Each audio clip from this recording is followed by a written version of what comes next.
Snow drifted like lost dreams across the Pinewood Valley Train Station, each flake carrying a fragment of hope that would soon melt away. The Montana winter had arrived early this year, turning the world into a canvas of white and grey, where even sounds seemed to freeze before traveling too far. Elena Petrov stood motionless on the weathered wooden platform, her burgundy wool coat dusted with snowflakes, her eyes fixed on the space where Frederick Wilson had stood just moments before. The space where her future was supposed to begin. Before we jump back in, tell us where you're tuning in from, and if this story touches you, make sure you're subscribed, because tomorrow I've saved something extra special for you.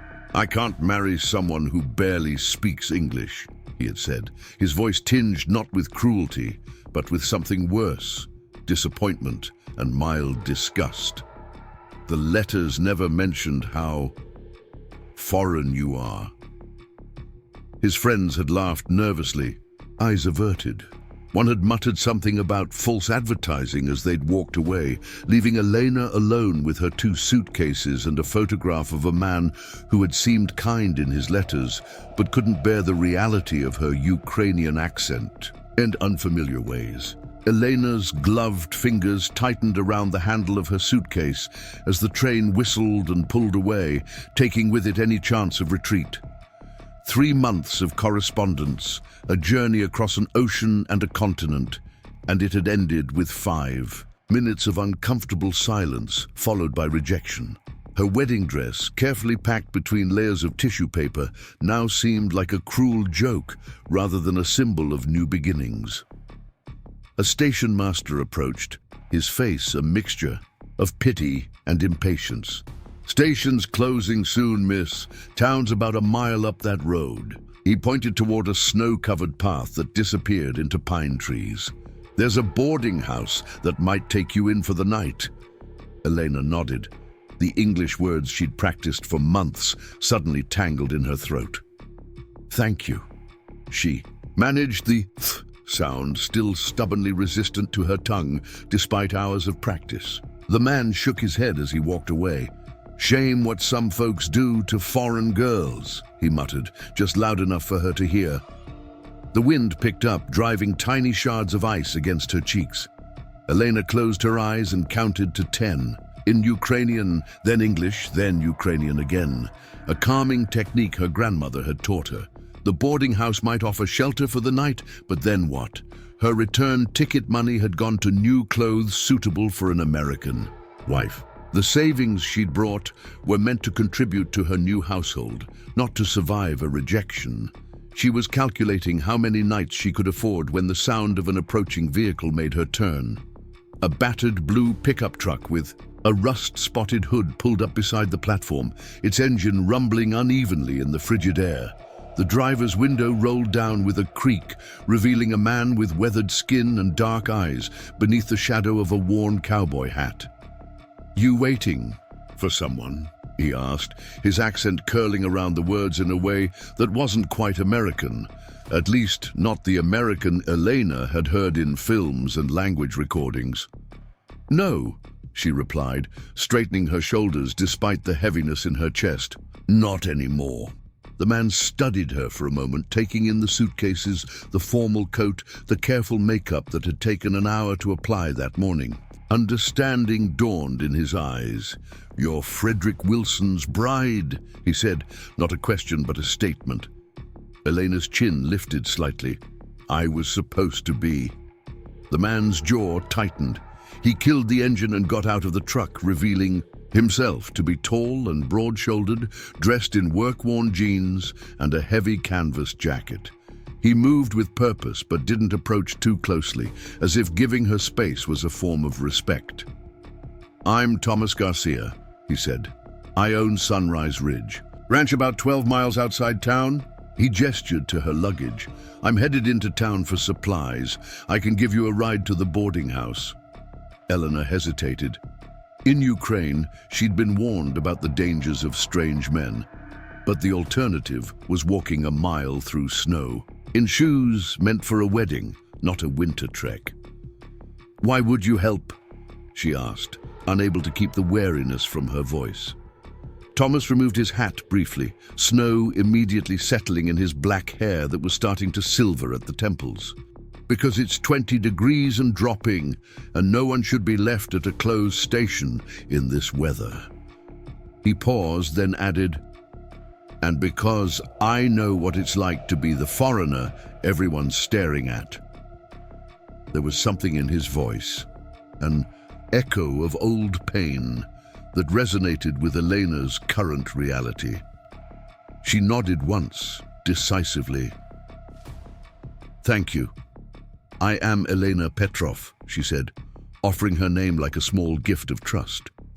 Thomas loaded her suitcases into the truck bed, covering them with a tarp against the snow. The inside of the truck was surprisingly tidy and warm, smelling of coffee and leather.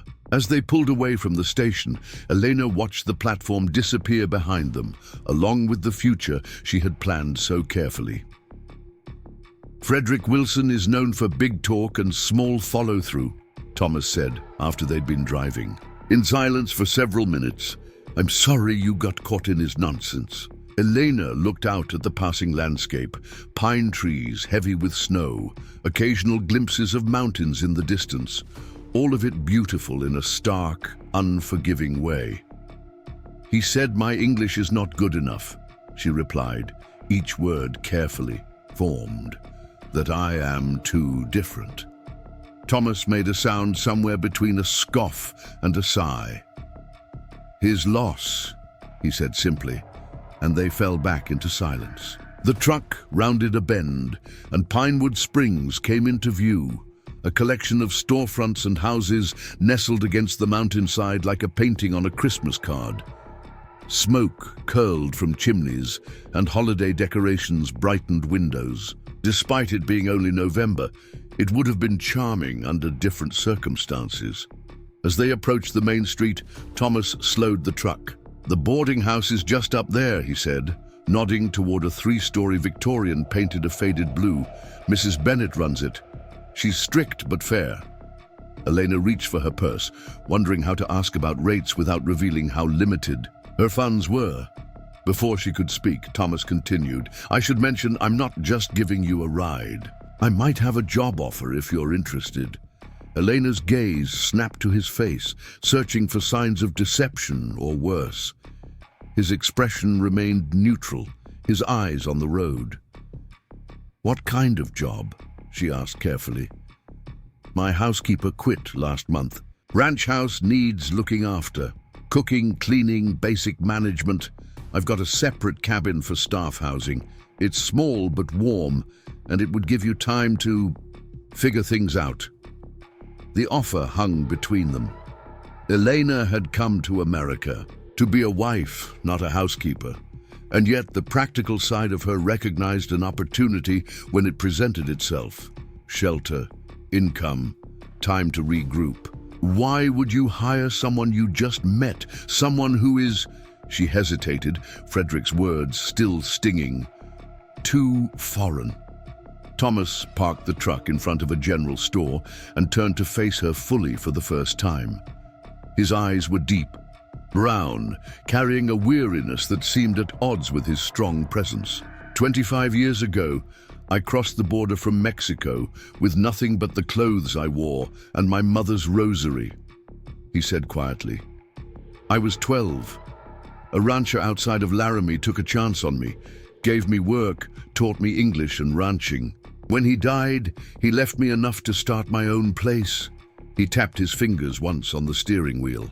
"Sometimes a chance is all someone needs." The simple honesty in his words disarmed her suspicion. Still, Elena wasn't naive. "I will consider your offer," she said carefully.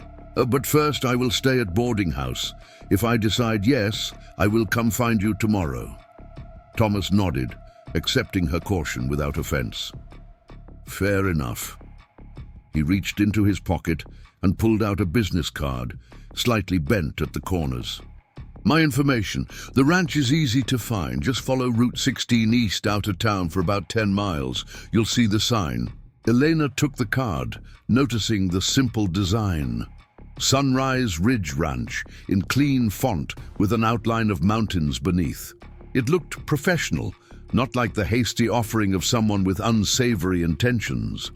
As Thomas unloaded her suitcases, onto the sidewalk, a woman emerged from the boarding house, wrapped in a thick cardigan despite the short distance. "Thomas Garcia," she called, her voice carrying the authority of someone used to being listened to. "Don't tell me you're finally looking for a wife too." Thomas shook his head, a hint of a smile softening his serious expression. "Just helping. A traveler, Mrs. Bennett. This is Elena Petrov. She needs a room for at least tonight." Mrs. Bennett's sharp eyes took in Elena's suitcases, her formal attire, and the absence of anyone else. Understanding dawned on her face, followed by a flash of anger that wasn't directed at Elena. "Let me guess," she said. "Frederick Wilson." Elena nodded, surprised at how quickly the woman had assessed the situation. Mrs. Bennett clicked her tongue. "Preparing and narrating this story took us a lot of time, so if you are enjoying it, subscribe to our channel. It means a lot to us. Now back to the story. That man has more ego than sense. Well, come on in then, dear. Let's get you sorted." As Elena followed Mrs. Bennett toward the house, she glanced back at Thomas, who was watching to ensure she got inside safely. He tipped his hat once, then returned to his truck. Something about his quiet dignity stirred a feeling she couldn't quite name, not attraction exactly, but recognition of someone who understood what it meant to be an outsider. Inside, the boarding house was warm and smelled of pine and cinnamon.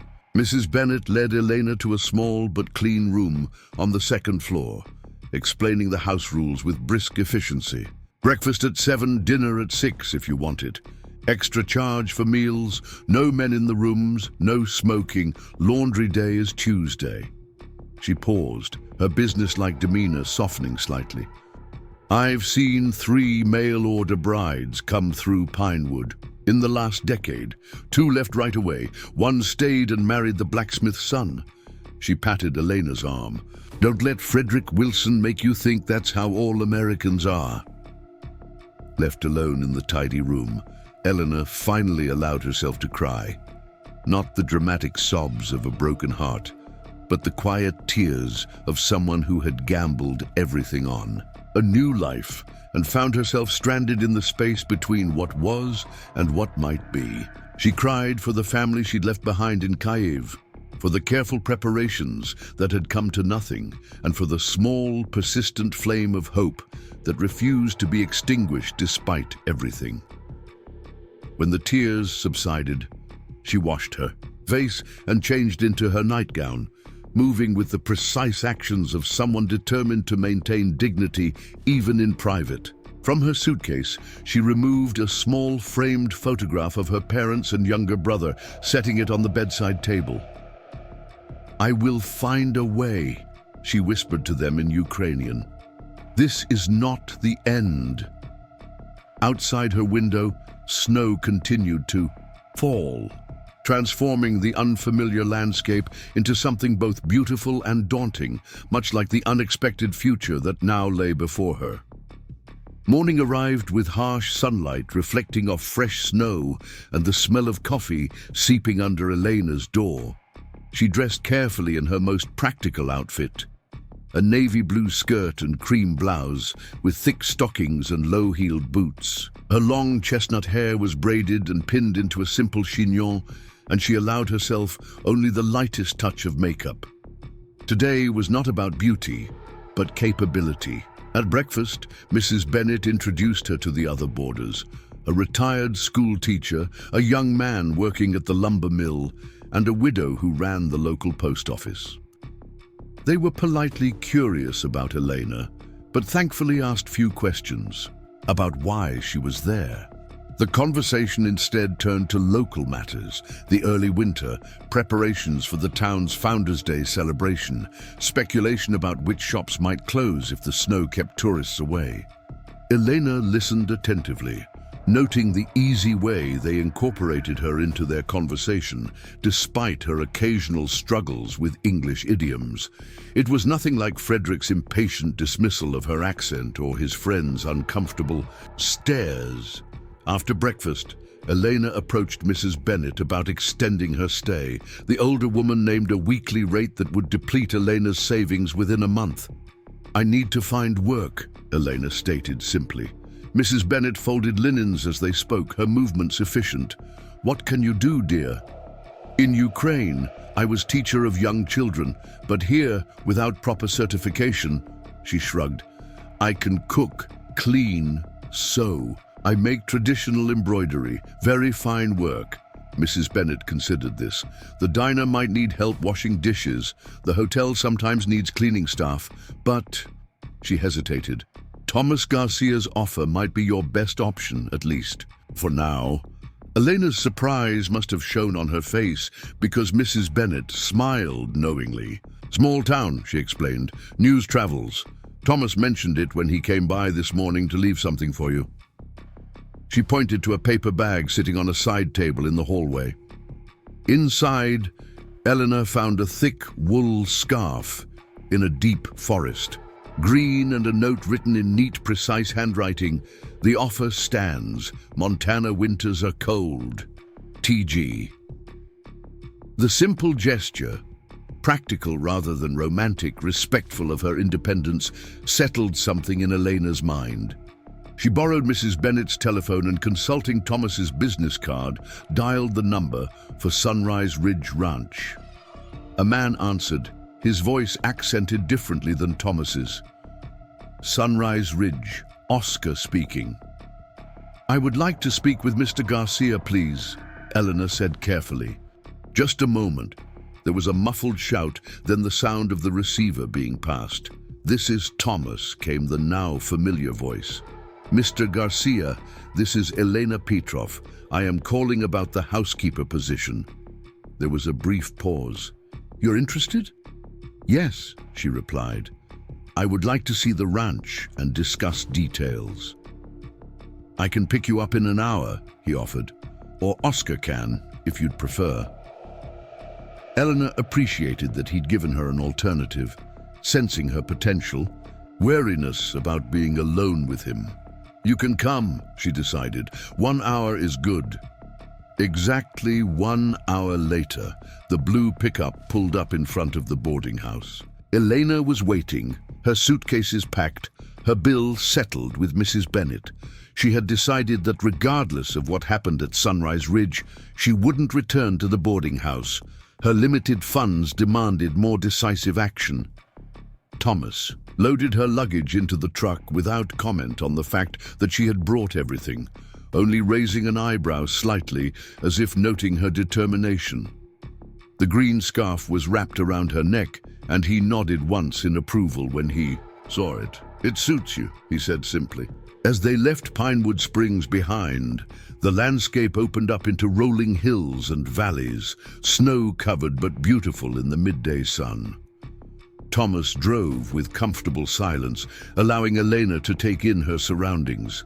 Occasionally he would point out landmarks, a particular mountain peak, a frozen creek where he fished in summer, the turnoff to the nearest neighboring ranch 5 miles away. "It is very isolated," Elena observed.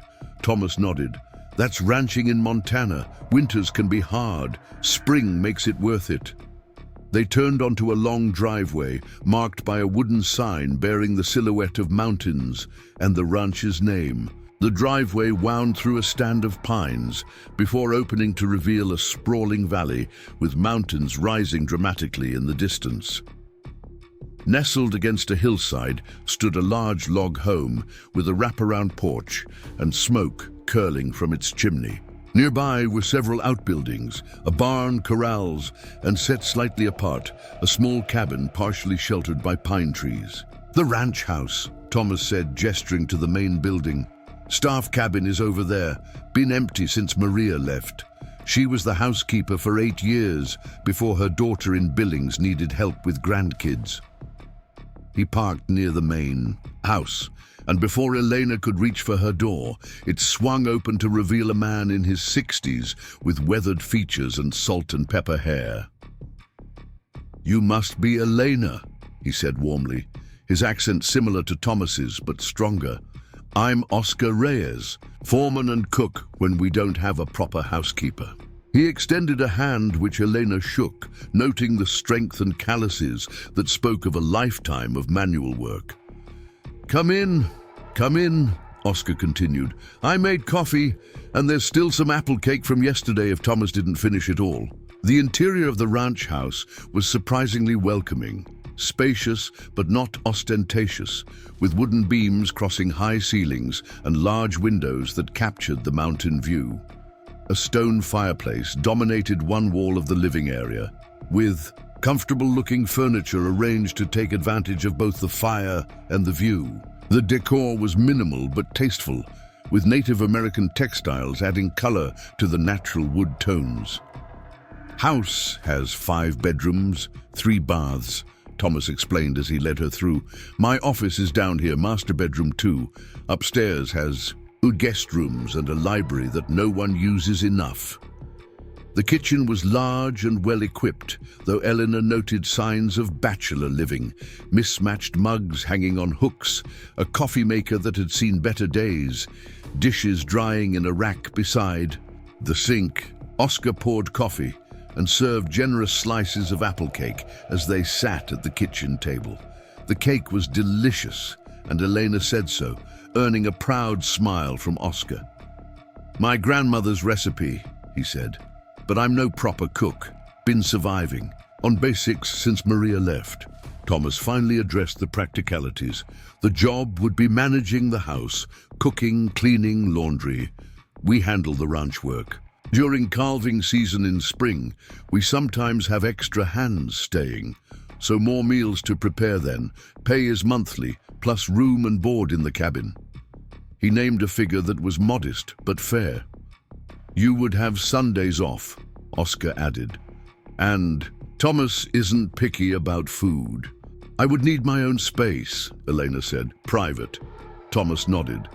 "The cabin has its own entrance, bathroom, small kitchenette. It's yours as long as you work here. I can show it to you now if you'd like." The cabin proved to be more charming than Elena had expected. A single large room with a partitioned sleeping area, its own bathroom, and a small sitting space near a wood stove. Large windows faced the valley, and though the furnishings were simple, everything was clean and in good repair. "Maria left some curtains and linens," Thomas said, "but you can change anything you like." Elena moved to the window, looking out at the vast landscape. The isolation that had seemed daunting earlier now felt like something else. Space to breathe, to think, to decide what came next. "When would you want me to start?" she asked. "Whenever you're ready," Thomas replied. "No rush." She turned to face him. "I will start tomorrow morning. Today I will settle in." Thomas nodded, accepting her decision without showing either relief or enthusiasm, just the same steady presence he'd maintained since they met. "I'll have Oscar bring your suitcases over and show you where everything is in the main house.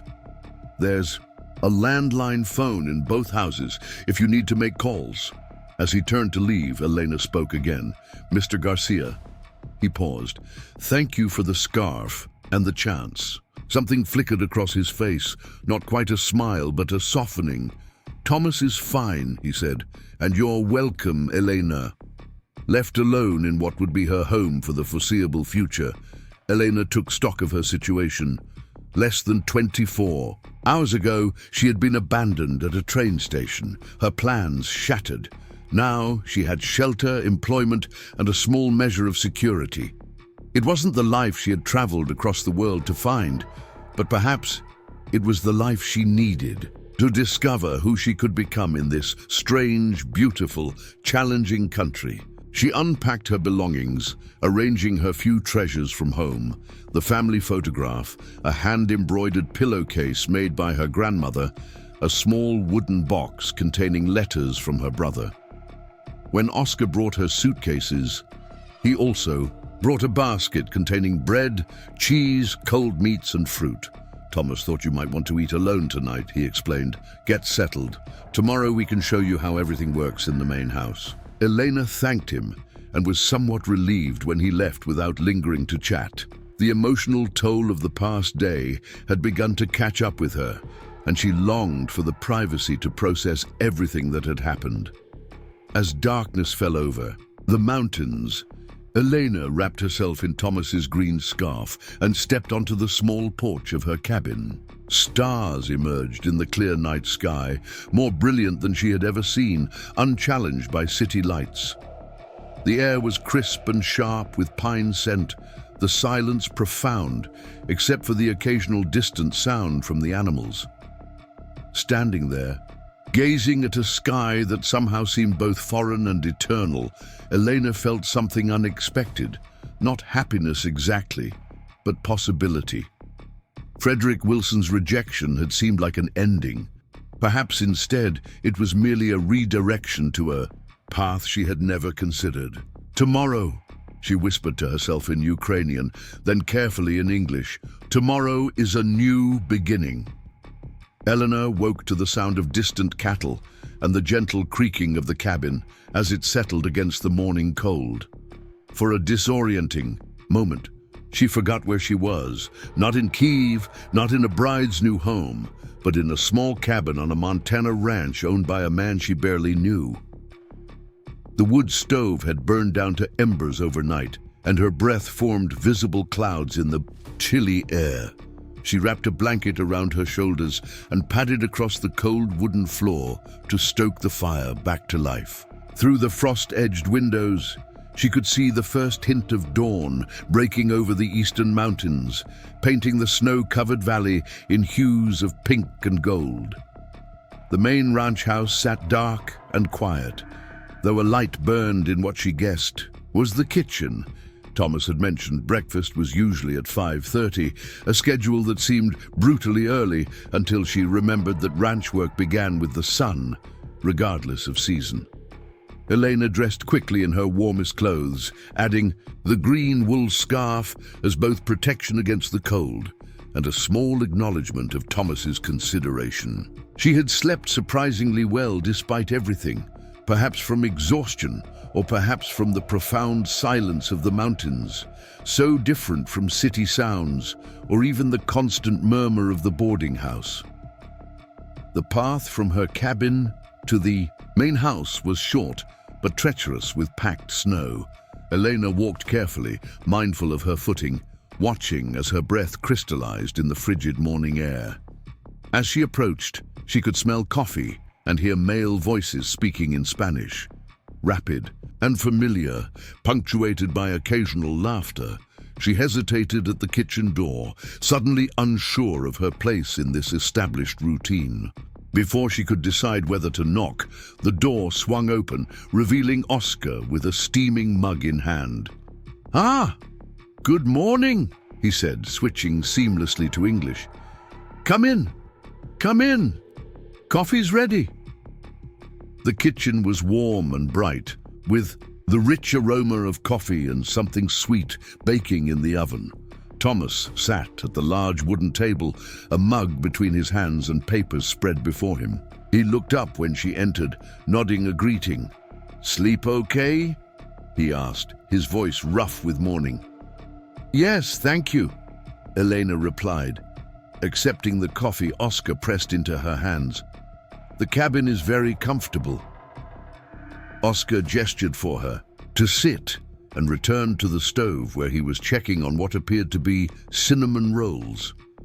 "Usually Maria made breakfast," he explained, "but since she left, we take turns. Today is my day. Tomorrow, Thomas. Then you can start if you're ready." Elena sipped the strong coffee, feeling its warmth spread through her. "I can start today," she offered. "For lunch and dinner. You already have breakfast underway." Oscar and Thomas exchanged a glance that Elena couldn't quite interpret. "No rush," Thomas said, gathering his papers. "Take today to learn where everything is. Get your bearings. Oscar can show you around after breakfast. It struck Elena that he was being careful not to demand too much too soon, an unexpected consideration that both relieved and slightly confused her. Frederick Wilson's letters had made it clear that he expected a wife to assume household duties immediately. Thomas seemed to operate on a different principle entirely. Breakfast was simple but hearty. Cinnamon rolls fresh from the oven, scrambled, eggs with peppers and onions, and thick slices of ham. The men ate quickly but not hurriedly, with the focus of people who needed fuel for physical labor rather than social dining. Elena found herself hungry despite her lingering anxiety, and the food was surprisingly good. "Who taught you to cook?" she asked Oscar as she helped clear dishes afterward. "My mother, then the army, then necessity," he replied with a grin. "Thomas can manage basics, but no one wants to eat his attempts at anything fancy." Thomas, pulling on his coat by the door, raised an eyebrow but didn't contradict this assessment. "I'll be checking the north pasture fence line today," he told Oscar. "Radio if you need anything." He nodded once to Elena. "There's a map of the ranch in my office if you want to get oriented. Make yourself at home." After he left, Oscar gave Elena a tour of the house, showing her where cleaning supplies were kept, how the laundry machines worked, which rooms were used regularly and which were mainly for the occasional guests. "Thomas lives simply," Oscar explained as they moved through the spacious house. "He's not one for fuss. The master bedroom and office, kitchen and living room, those are what matter to him. The rest is just space." The house was indeed much larger than necessary for one person or even for the two men who currently occupied it. 5 bedrooms, a formal dining room that showed little sign of use, a library filled with books on ranching, history, and surprisingly, poetry. Throughout, Elena noted quality without ostentation, solid furniture built to last, good linens, artwork that featured local landscapes and wildlife. "Did Thomas build this house?" she asked, trying to reconcile the simple man she'd met with. "The substantial home." Oscar shook his head. "He bought the ranch from the Hendersons about 12 years ago. Old cattle family, fell on hard times. The house came with the land. Thomas kept most of the furnishings, added some of his own." He paused, then added, "He worked 20 years to afford this place. Started as a ranch hand, saved everything, learned the business inside out." By midday, Elena had a good grasp of the household systems and had begun making mental notes of what needed attention first. The kitchen was functional but disorganized, the guest bedrooms needed dusting, and the living room showed signs of 2 bachelors who prioritized comfort over tidiness. "I will start with the kitchen," she decided, "then work outward." Oscar nodded approvingly. "I need to check on the horses and repair some tack. Lunch is usually sandwiches. Help yourself to whatever you find. Thomas sometimes comes back, sometimes not." Left alone in the house, Elena began systematically organizing the kitchen. She emptied cupboards, wiped shelves, grouped similar items together, and took inventory of supplies. The work was physical but satisfying, giving her hands purpose while her mind processed the sudden changes in her circumstances. She had been halfway through reorganizing the pantry when she heard the kitchen door open, accompanied by a blast of cold air. Thomas stomped snow from his boots at the threshold. His face reddened from the cold, despite the heavy scarf wrapped around the lower half of his face. "The north fence is secure," he announced, then stopped short when he saw the transformed kitchen. "You've been busy." Elena straightened, suddenly self-conscious. "Is it okay? I thought it would be more efficient if—" He raised a hand, cutting off her explanation. "It's fine, good actually, just surprised." He unwound his scarf and hung his coat on a peg by the door, movements economical and practiced. Elena noticed that despite the cold, he'd worked up enough of a sweat that his flannel shirt clung slightly to his shoulders. He moved to the sink and washed his hands, then turned to face her. "You hungry? I can make sandwiches." The offer surprised her. "I thought I was supposed to cook." A ghost of a smile touched his lips. "You're supposed to manage the house. Doesn't mean I can't make a sandwich in my own kitchen." They ate at the kitchen table, simple ham and cheese sandwiches with mustard, accompanied by coffee that Thomas brewed fresh. He ate with focus but not rush, occasionally glancing up at her as if trying to solve a puzzle. "How long were you corresponding with Wilson?" he asked finally. Elena set down her mug carefully. 3 months, not long, I know, but his letters were... She searched for the word convincing. Thomas nodded once. "People can be different on paper than in person." "Yes," she agreed. "And you? Have you lived in Montana long?" 12 years at Sunrise Ridge. Before that, Wyoming, Colorado, brief stint in Texas. He took another bite of his sandwich, then added, "Been in the States since I was 12. Oscar said you worked as ranch hand first." Something flickered in Thomas's expression. Surprise, perhaps, that Oscar had discussed him. "Started at the bottom, learned everything I could, saved, waited for the right property." His manner of speaking intrigued Elena. Efficient, almost telegraphic, yet not unfriendly, as if words were tools to be used sparingly and with purpose. "The ranch is beautiful," she offered. "You have built something impressive." He studied her for a moment. "It's a work in progress." After lunch, Elena continued her organization efforts while Thomas disappeared into his office. The afternoon passed quickly as she moved from kitchen to living areas, dusting, arranging, bringing order to spaces that had clearly been maintained but not truly cared for. By the time Oscar returned from the barn, Elena had transformed the main living areas. Surfaces gleamed, cushions were straightened, mismatched items had found their proper homes.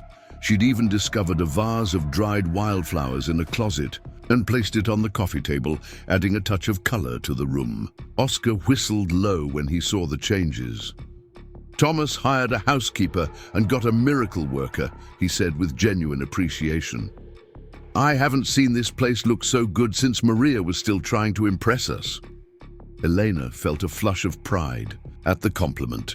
"Tomorrow I will tackle the bedrooms and bathrooms," she said, "and I should plan meals for the week. What do you usually eat?" This launched Oscar into an enthusiastic discussion of favorite dishes, market days in town, and the chest freezer in the mudroom that contained enough meat to survive an apocalypse, or at least a Montana winter. His easy conversation was a welcome contrast to Thomas's reserve, and Elena found herself relaxing as they talked.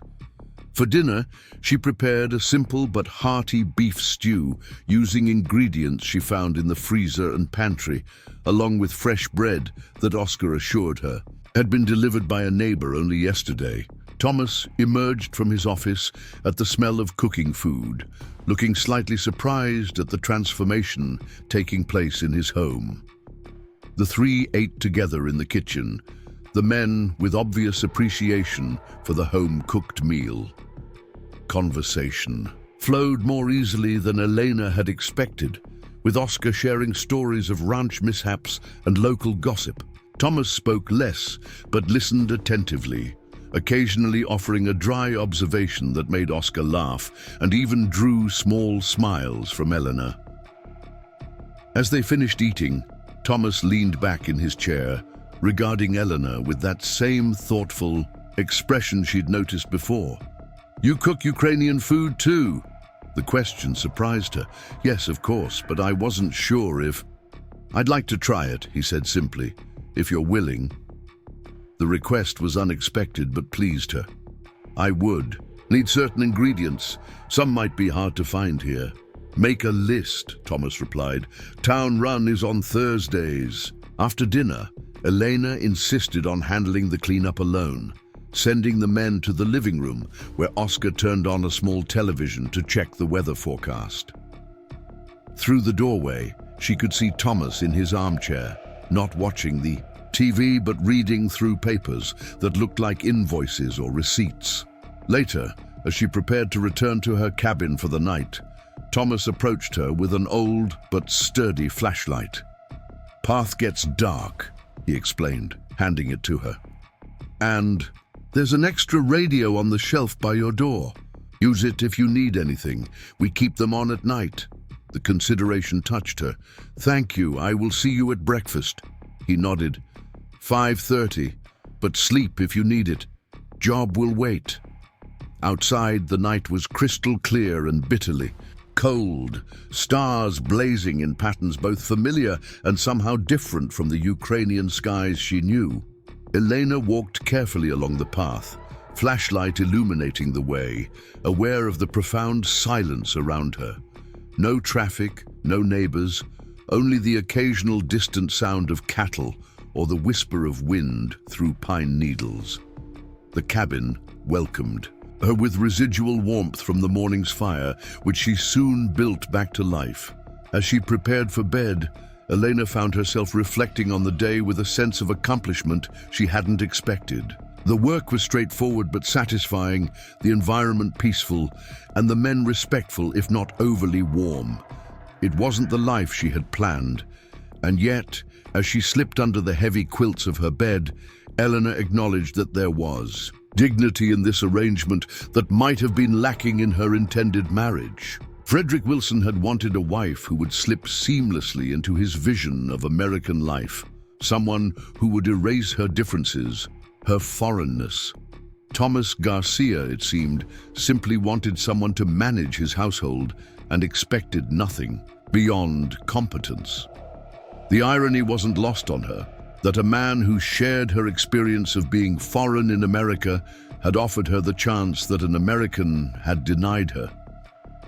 Days fell into a routine with surprising ease. Elena woke early, prepared.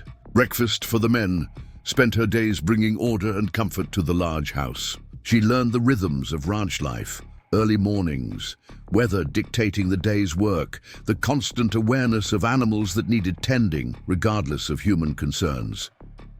Thomas was often gone from sunup to sundown, returning with the physical, evidence of hard work in his posture and occasional new scratches or bruises.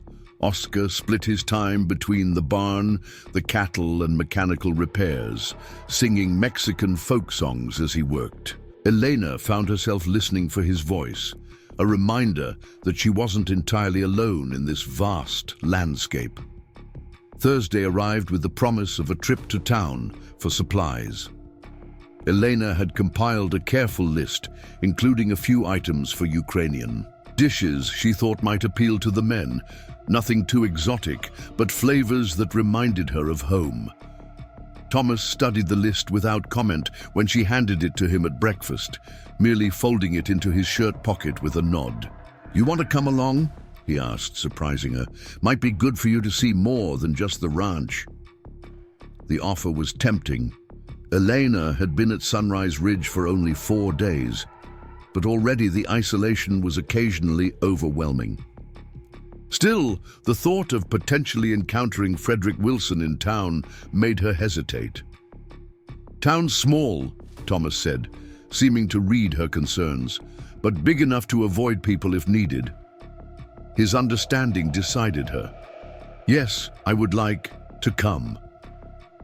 The drive to Pinewood Springs took nearly 40 minutes along snow-packed roads that wound through forests and valleys. Thomas drove with the same quiet focus he brought to everything, occasionally pointing out landmarks or property boundaries. Elena found the silence between them increasingly comfortable rather than awkward, a shared space that didn't demand filling. Pinewood Springs looked different in daylight, smaller than her night arrival had suggested, but charming with its mixture of Victorian-era buildings and more modern structures. Christmas decorations hung from lampposts along the main street, and smoke curled from nearly every chimney against the cold. Thomas parked in front of the general store, an establishment that appeared to sell everything from groceries to hardware to clothing. "Supply run usually takes about an hour," he told her. "You're welcome to come along or explore. Town's safe enough." Elena decided to accompany him, curious about both the store and how Thomas interacted with others. Inside, the general store was warm and cluttered in the best possible way, shelves stocked with an eclectic mixture of necessities and small luxuries. An older man with wire-rimmed glasses looked up from behind the counter. "Thomas Garcia," he greeted. "Twice in 1 month. Must be some kind of record."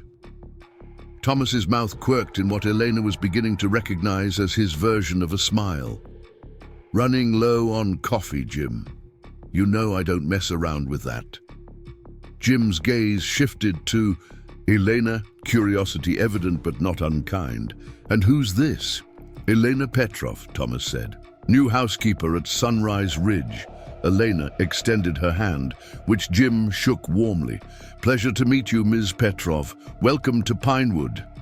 "Thank you," she replied, pleased that her accent didn't seem to register as anything noteworthy to the shopkeeper. As Thomas moved through the store, consulting her list and adding his own items to their basket, Elena observed how others greeted him, with respect but also a certain distance. He was clearly known but not intimate with the townspeople, exchanging brief pleasantries, but not lingering for gossip or extended conversation. At the butcher's counter in the back of the store, a heavy-set man with an impressive mustache was wrapping packages of meat. He looked up and broke into a broad grin. "Thomas, Oscar said Maria finally abandoned you two bachelors. About time someone came to save you from Oscar's cooking."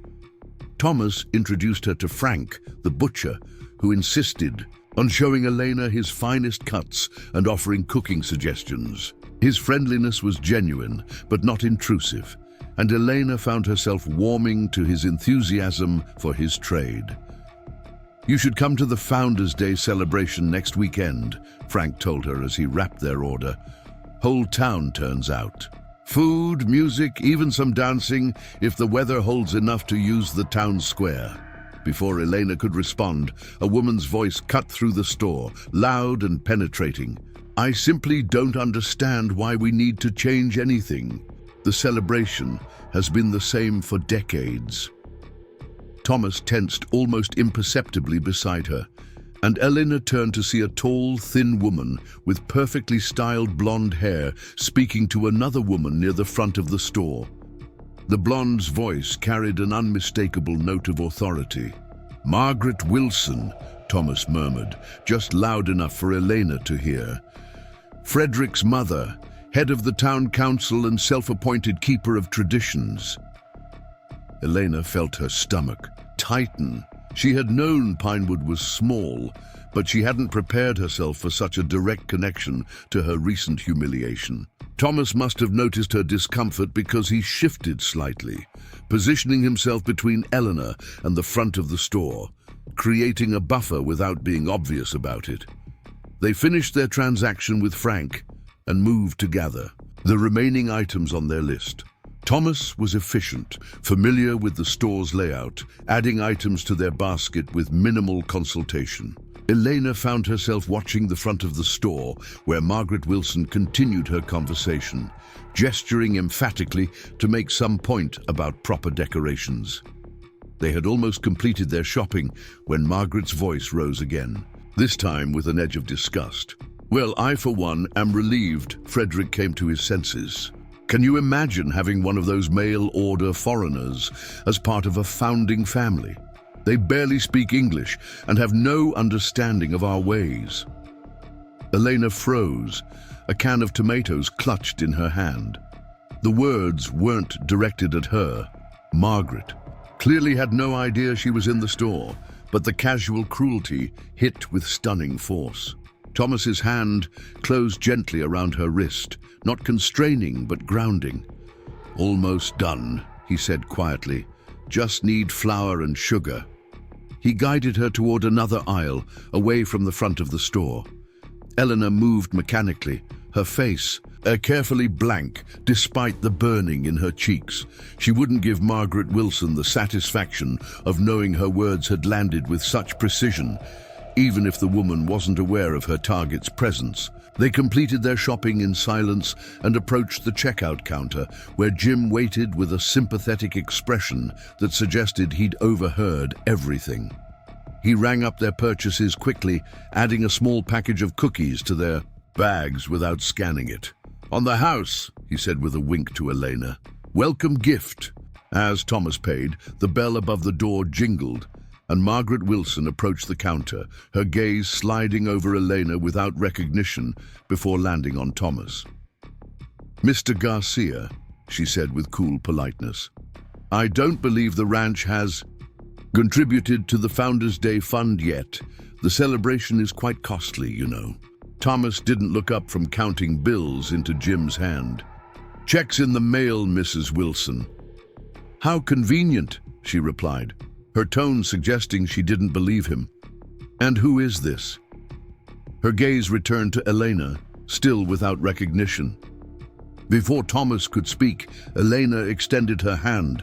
"Elena Petrov, I work at Sunrise Ridge Ranch." Margaret took her hand with obvious reluctance, dropping it quickly when Elena's accent became apparent. Her eyes narrowed slightly. "You're not from around here?" "No," Elena agreed pleasantly. "I am from Ukraine." Something flickered across Margaret's face. Confusion, then the dawning of recognition. Her lips pressed into a thin line. "I see. Well, welcome to Pinewood." The words were correct, but delivered with such frigid insincerity that they might as well have been an insult. "Thank you," Elena replied with deliberate warmth. "Everyone has been most welcoming." Thomas gathered their bags, nodding once to Jim. "See you next month unless the snow gets bad." Outside on the sidewalk, Elena released a breath she hadn't realized she was holding. The encounter had been brief but draining, forcing her to confront the rejection that still stung despite her best efforts to move forward. "You handled that well," Thomas said as they loaded the supplies into the truck. Elena shrugged. "What choice did I have?" He studied her for a moment. "Always choices. You chose dignity. Not everyone would." The simple observation settled something in Eleanor's chest, not erasing the hurt, but placing it in perspective. She had maintained her dignity in the face of prejudice. It was a small victory, but a victory nonetheless. As they drove back toward the ranch, Thomas broke their usual comfortable silence. "Founders' Day is next Saturday, town celebration of Pinewood's establishment. Food, music, some local history displays. You'd be welcome to attend if you wanted. No pressure." The invitation surprised her. "Would you go?" He glanced at her briefly before returning his attention to the snowy road. "Not usually my thing, but Oscar enjoys it. Could drop you both off, pick you up later." Elena considered this. Part of her wanted to hide from the town, from the Wilsons, from the knowledge that people were likely gossiping about her failed almost marriage. But another part, the part that had traveled across the world for a new life, resisted retreat. "I will think about it," she said finally. Thomas nodded, accepting her non-answer without pressing. The truck wound its way back through the winter landscape, carrying them from the complications of town back to the simplicity of the ranch. As the familiar silhouette of Sunrise Ridge appeared on the horizon, Elena was surprised to realize that, after less than a week, the sight already carried a sense of return rather than uncertainty. Not home, not yet, but perhaps a place where she could breathe, work, and consider what might come next. A path she hadn't chosen, but was learning to walk nonetheless. She was nearly asleep when a sharp crack startled her fully awake. For a moment, she thought it was a tree branch breaking under snow weight, but then she heard it again, a distinctive sound, followed by a low groan. Elena sat up, listening intently. The third crack was unmistakable, wood splintering under pressure. She threw back the covers and pulled on her boots and coat over her nightgown, grabbing the lantern as she moved toward the door. Outside, the Night was eerily still after the storm, stars emerging between retreating clouds. The sound came again, and this time she identified its source. The small covered porch that extended from her cabin's front door was visibly sagging under the weight of accumulated snow. As she watched, one of the support posts shifted with another crack, the roof tilting at an alarming angle. The structure was failing, and if it collapsed, it might damage the cabin door, leaving her without easy exit or entrance. Elena set down her lantern and grabbed the snow shovel they had left propped against the cabin wall, attacking the snow load on the porch roof with determined focus.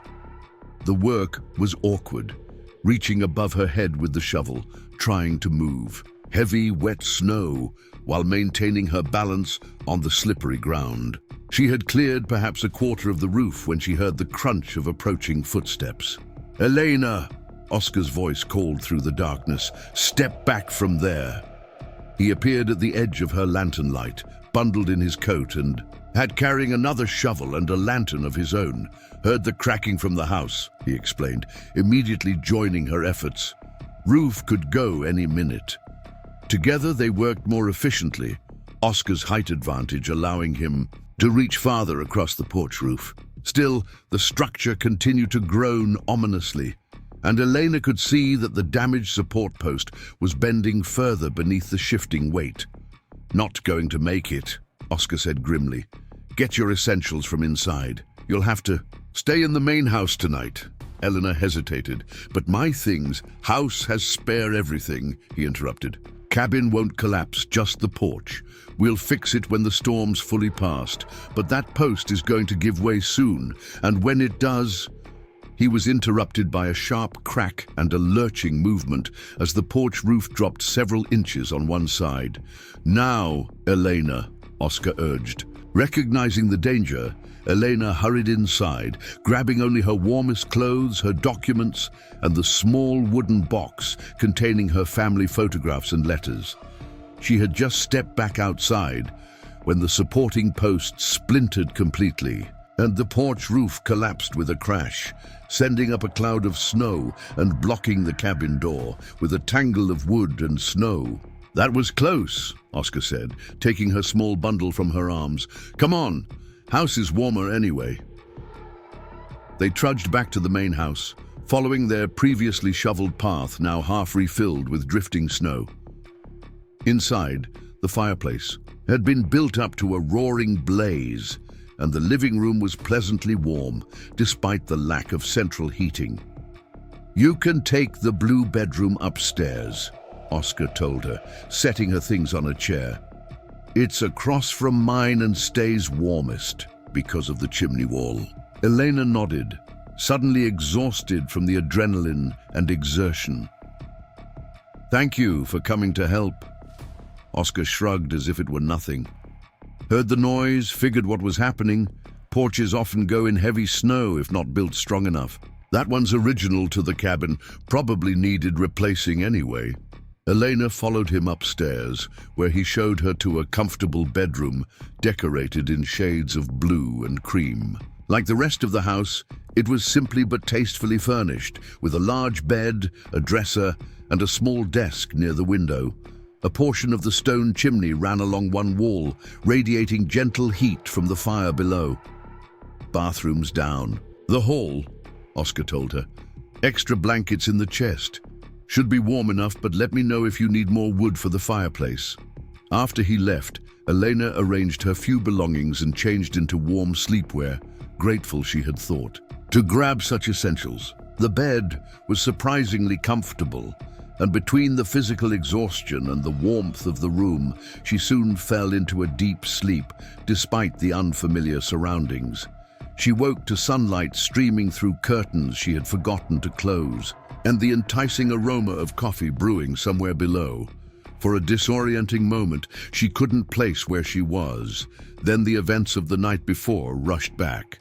Elena rose and dressed quickly, anxious to check on her cabin in daylight.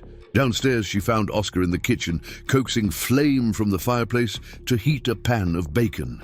"Morning," he greeted cheerfully. "Morning," he greeted cheerfully. "Power's still out, but we manage. Coffee's almost ready. Had to use the old stovetop percolator." "I should check the cabin," Elena said, accepting the mug he offered once the coffee was ready.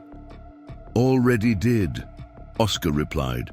"Cabin's fine, just the porch collapsed. We can clear the doorway after breakfast, see what materials we'll need to rebuild it." He transferred bacon to a plate and cracked eggs into the hot fat. Thomas called on the radio. Phone lines still down, but roads starting to clear. He'll try to make it back today, but might be slow going. Relief washed through Elena at this news, surprising her with its intensity. "Good," she said. "I was worried about him driving in such conditions." Oscar gave her a sidelong glance, a hint of smile tucked into the corner of his mouth, but made no comment. After a hearty breakfast, they bundled up and headed out to assess the damage to Elena's cabin. The morning was blindingly bright, sunlight reflecting off the pristine snow with diamond brilliance, just as Oscar had described. The collapsed porch was worse than Elena had feared. Splintered wood, tangled with snow, completely blocked the cabin door. "Need to clear this before the snow melts and soaks into the cabin," Oscar said, already attacking the mess with his shovel. "Then board up the front until we can rebuild properly." They worked steadily through the morning, clearing debris and salvaging what lumber could be reused.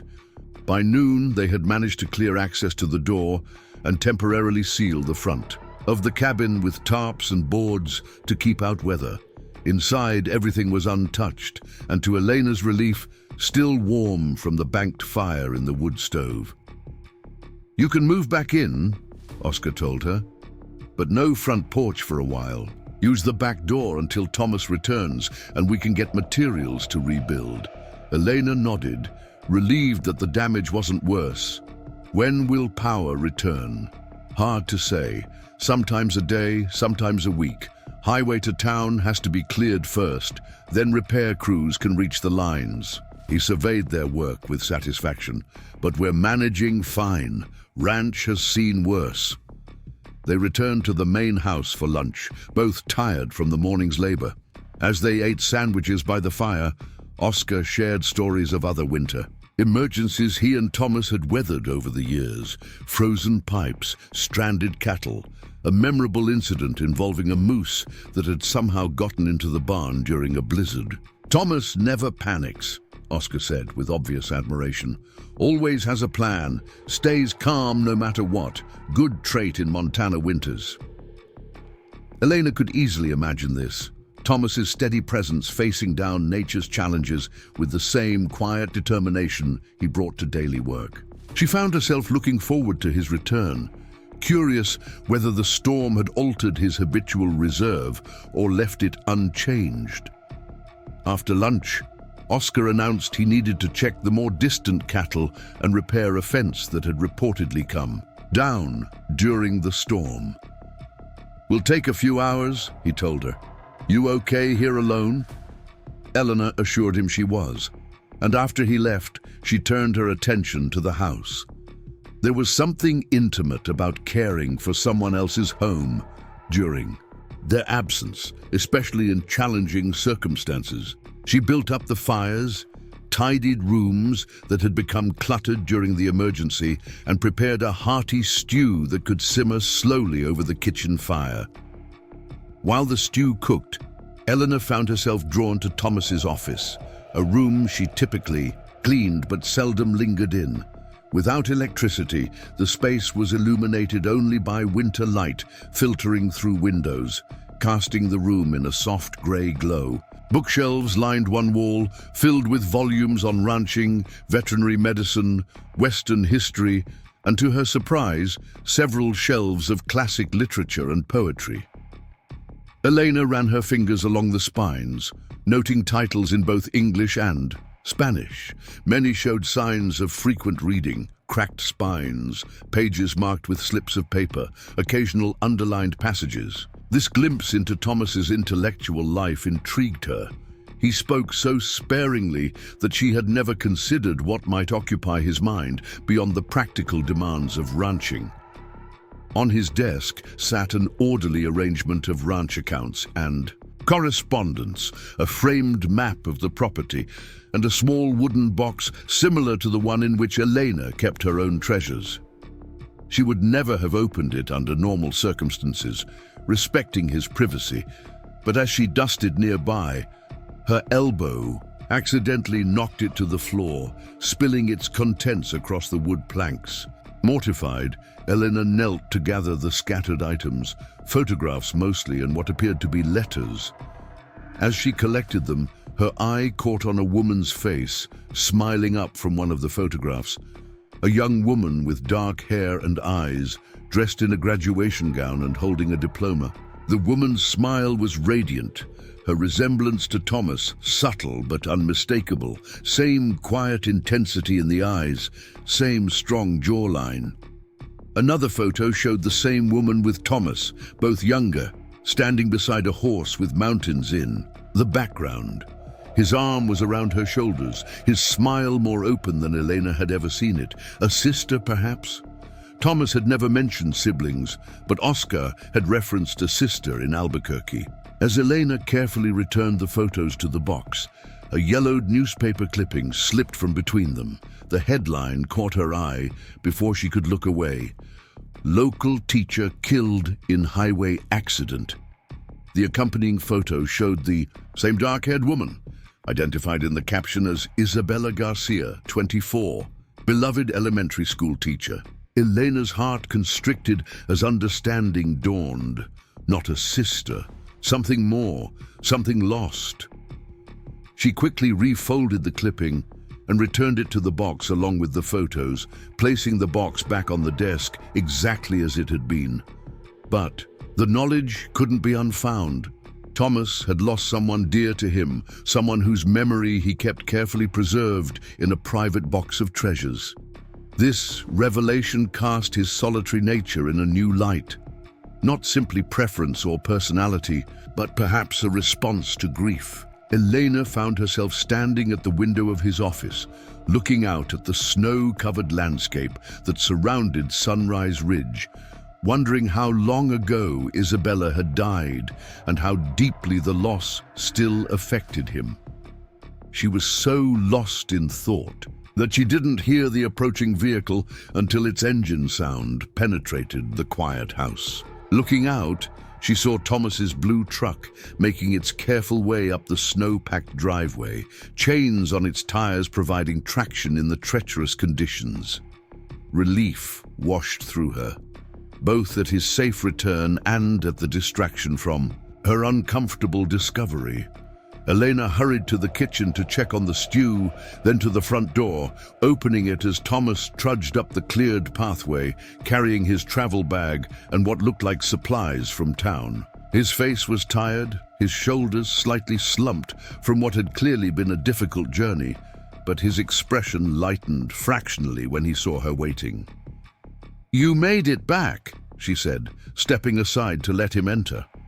"Roads were bad," he replied, stamping snow from his boots, "but passable if you're careful." He set down his bags and unwound his scarf, looking around the firelit house.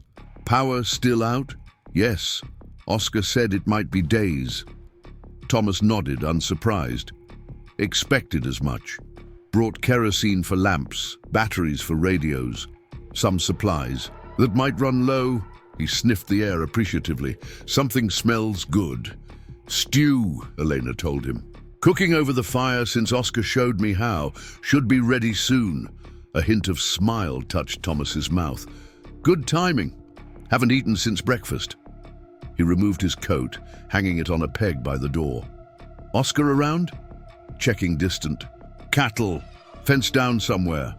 Elena hesitated, then added, "The cabin porch collapsed last night from snow weight. We cleared it this morning, but it will need rebuilding." Thomas frowned, concern replacing his fatigue. "You weren't hurt?" "No. Oscar heard it starting to crack and came to help. I stayed in the blue bedroom last night." He relaxed slightly. "Good. We can fix the porch when weather settles. Where are you staying tonight? The cabin is still usable. We boarded up. The front. I can use the back door. Thomas considered this, then shook his head. Temperatures dropping again. Cabin will be hard to heat without electricity for the backup. He gestured toward the stairs. Guest room is yours until power returns. No point freezing when house has plenty of space. His practical concern touched Elena more than an emotional appeal might have. Thank you. I packed some things already. Thomas moved toward the kitchen, drawn by the aroma of food. How did things go while I was gone, besides the porch? Elena followed, giving him a concise report of the storm, their preparations, and the current state of the ranch as far as she knew. He listened attentively, asking occasional questions, but she could see exhaustion in the lines of his face and the slight stoop of his shoulders. "You should rest," she said when she'd finished her report. "The journey must have been difficult." Thomas shook his head stubbornly. "Need to check on things first, make sure nothing needs immediate attention." Before Elena could argue further, the back door opened and Oscar entered in a gust of cold air, his face breaking into a wide grin when he saw Thomas. "You made it!" Oscar exclaimed. "Roads must be murder." "Slow going," Thomas agreed. "But I've seen worse. How are the cattle?" The two men fell into rapid discussion of ranch matters, cattle conditions, damaged fences, fuel supplies, forecasts for the coming days. Elena moved around them, preparing the kitchen table for dinner, listening with half an ear to their conversation while reflecting on what she had learned in Thomas's absence. The discovery of Isabella's photographs and the news clipping had added a layer of complexity to her understanding of Thomas Garcia. He was not simply the stoic, self-contained rancher who had offered her employment when she needed it most. He was also a man who had experienced profound loss and who carried that grief privately, tucked away in a wooden box of memories much like Elena's own. As they sat down to eat the stew she had prepared, Elena found herself watching Thomas with new awareness. The reserve she had attributed to natural temperament might instead be protective armor, a shield against further pain. His solitary life at Sunrise Ridge might be less a preference than a retreat. Oscar dominated the mealtime conversation, updating Thomas on everything that had happened during the storm, while Thomas ate with the single-minded focus of someone who hadn't had a proper meal all day. Occasionally, he would ask a question or request clarification, but mostly he listened, nodding his understanding while steadily emptying his bowl. When he had finished eating, Thomas sat back with a sigh that seemed to release some of the tension he'd been carrying. "Good stew," he said, meeting Elena's eyes briefly. "Thank you." The simple acknowledgement warmed her disproportionately. "You're welcome. There's more if you want it."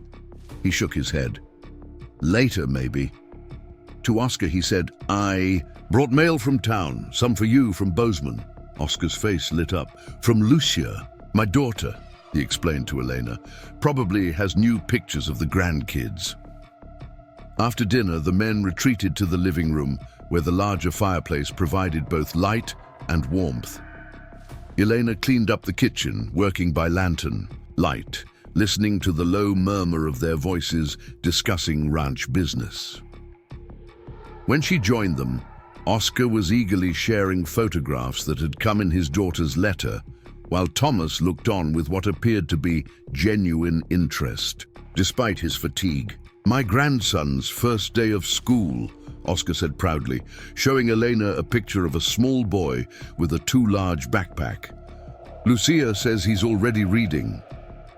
The domesticity of the moment struck Elena powerfully. 3 people gathered by firelight, looking at family photographs, the storm outside temporarily forgotten. It was ordinary in the most extraordinary way, a glimpse of connection that transcended their unusual circumstances. Thomas excused himself shortly after, the long drive and days away clearly catching up with him. "I'll check the generator before turning in," he told them. "Make sure it has enough fuel to last the night." After he left, Oscar gathered his precious photographs, tucking them carefully into the envelope. "He's tired," he observed. "Drive from Helena is rough in good weather. In this?" He shook his head admiringly. "Most men would have waited another day." "He was worried about the ranch," Elena suggested. Oscar gave her a thoughtful look. "The ranch?" "Yes." His tone carried a hint of something Elena couldn't quite identify. "Your things still upstairs?" "Yes, in the blue room. Thomas said I should stay in the house until power returns." Oscar nodded approvingly. "Cabin gets cold without electricity for the backup heater. Smart decision." He yawned widely. "I'm for bed too. These old bones feel every hour of snow shoveling."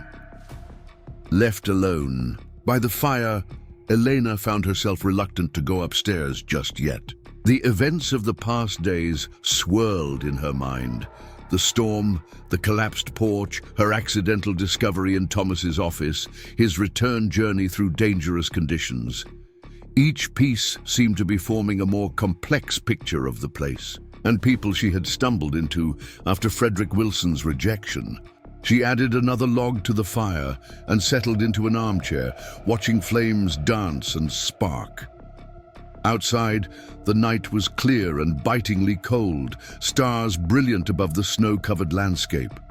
Inside, the house creaked and settled, the familiar sounds of an old structure adjusting to temperature changes. Elena found herself thinking of home, not the imagined home she had hoped to create with Frederick, but her family's apartment in Kyiv, with its crowded bookshelves and ever-simmering pots on the stove.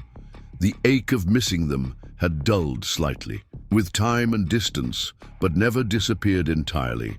She wondered what they would think of her current situation, living in a remote ranch house during a Montana winter, cooking by firelight, working for a man who spoke more through actions than words. Her father would have philosophical questions about the experience. Her mother would worry about practical matters like warm clothing and future security. Her grandmother would simply want to know if she was being treated with respect. To that, at least, Elena could answer yes without hesitation. Lost in these thoughts, she didn't hear Thomas re-enter the house until he spoke from the doorway. "Generator's good for the night," he said, "but we're low on fuel. I'll need to make a town run tomorrow if roads are clear enough." Elena started, slightly but recovered quickly. "Will the supply last until then?" "Should, if we're careful." He moved into the room, warming his hands by the fire. "You don't need to stay up. House is secure." "I know," she replied. "Just thinking." Thomas studied her face in the firelight, his expression unreadable. "Storm was difficult, but you handled it well." The simple compliment pleased her more than she would have expected. "Thank you. Oscar did most of the work." Thomas shook his head slightly. "Oscar says otherwise, says you worked alongside him clearing snow, didn't complain once about the cold or the cabin." A hint of respect colored his tone. "Not everyone adapts so quickly to Montana winters." Elena shrugged lightly. "Ukraine has winters too. Different, but still cold and snow." She hesitated, then added, "Besides, there was work to be done. Complaining doesn't warm houses or feed animals." Something flickered in Thomas's eyes, recognition, perhaps, of a shared value. He nodded once, then moved toward the stairs. "Good night, Elena." "Good night, Thomas. Sleep well." After he left, Elena remained by the fire a while longer, turning over their brief conversation in her mind.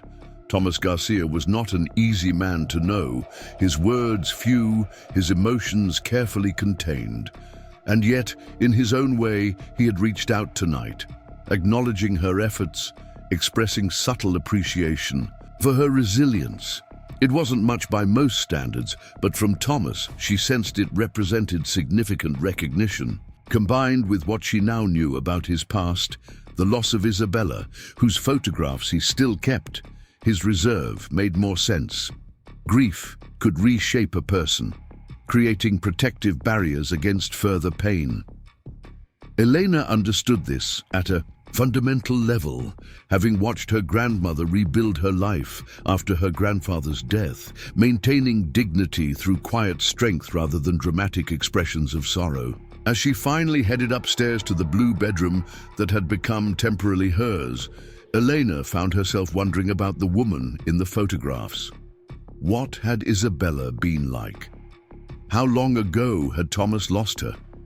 And how much of his current solitary existence was shaped by that loss? Questions without easy answers, and certainly not ones she could ask directly, but they changed how she viewed the quiet rancher who had offered her shelter and employment when she needed it most.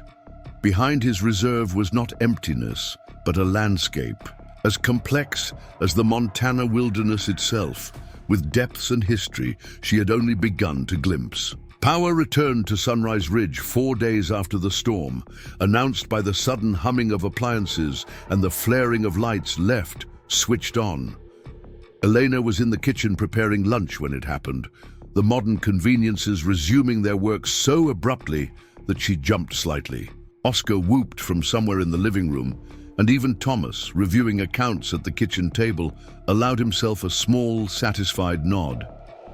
"Civilization returns," he remarked dryly, the closest thing to a joke Elena had heard from him.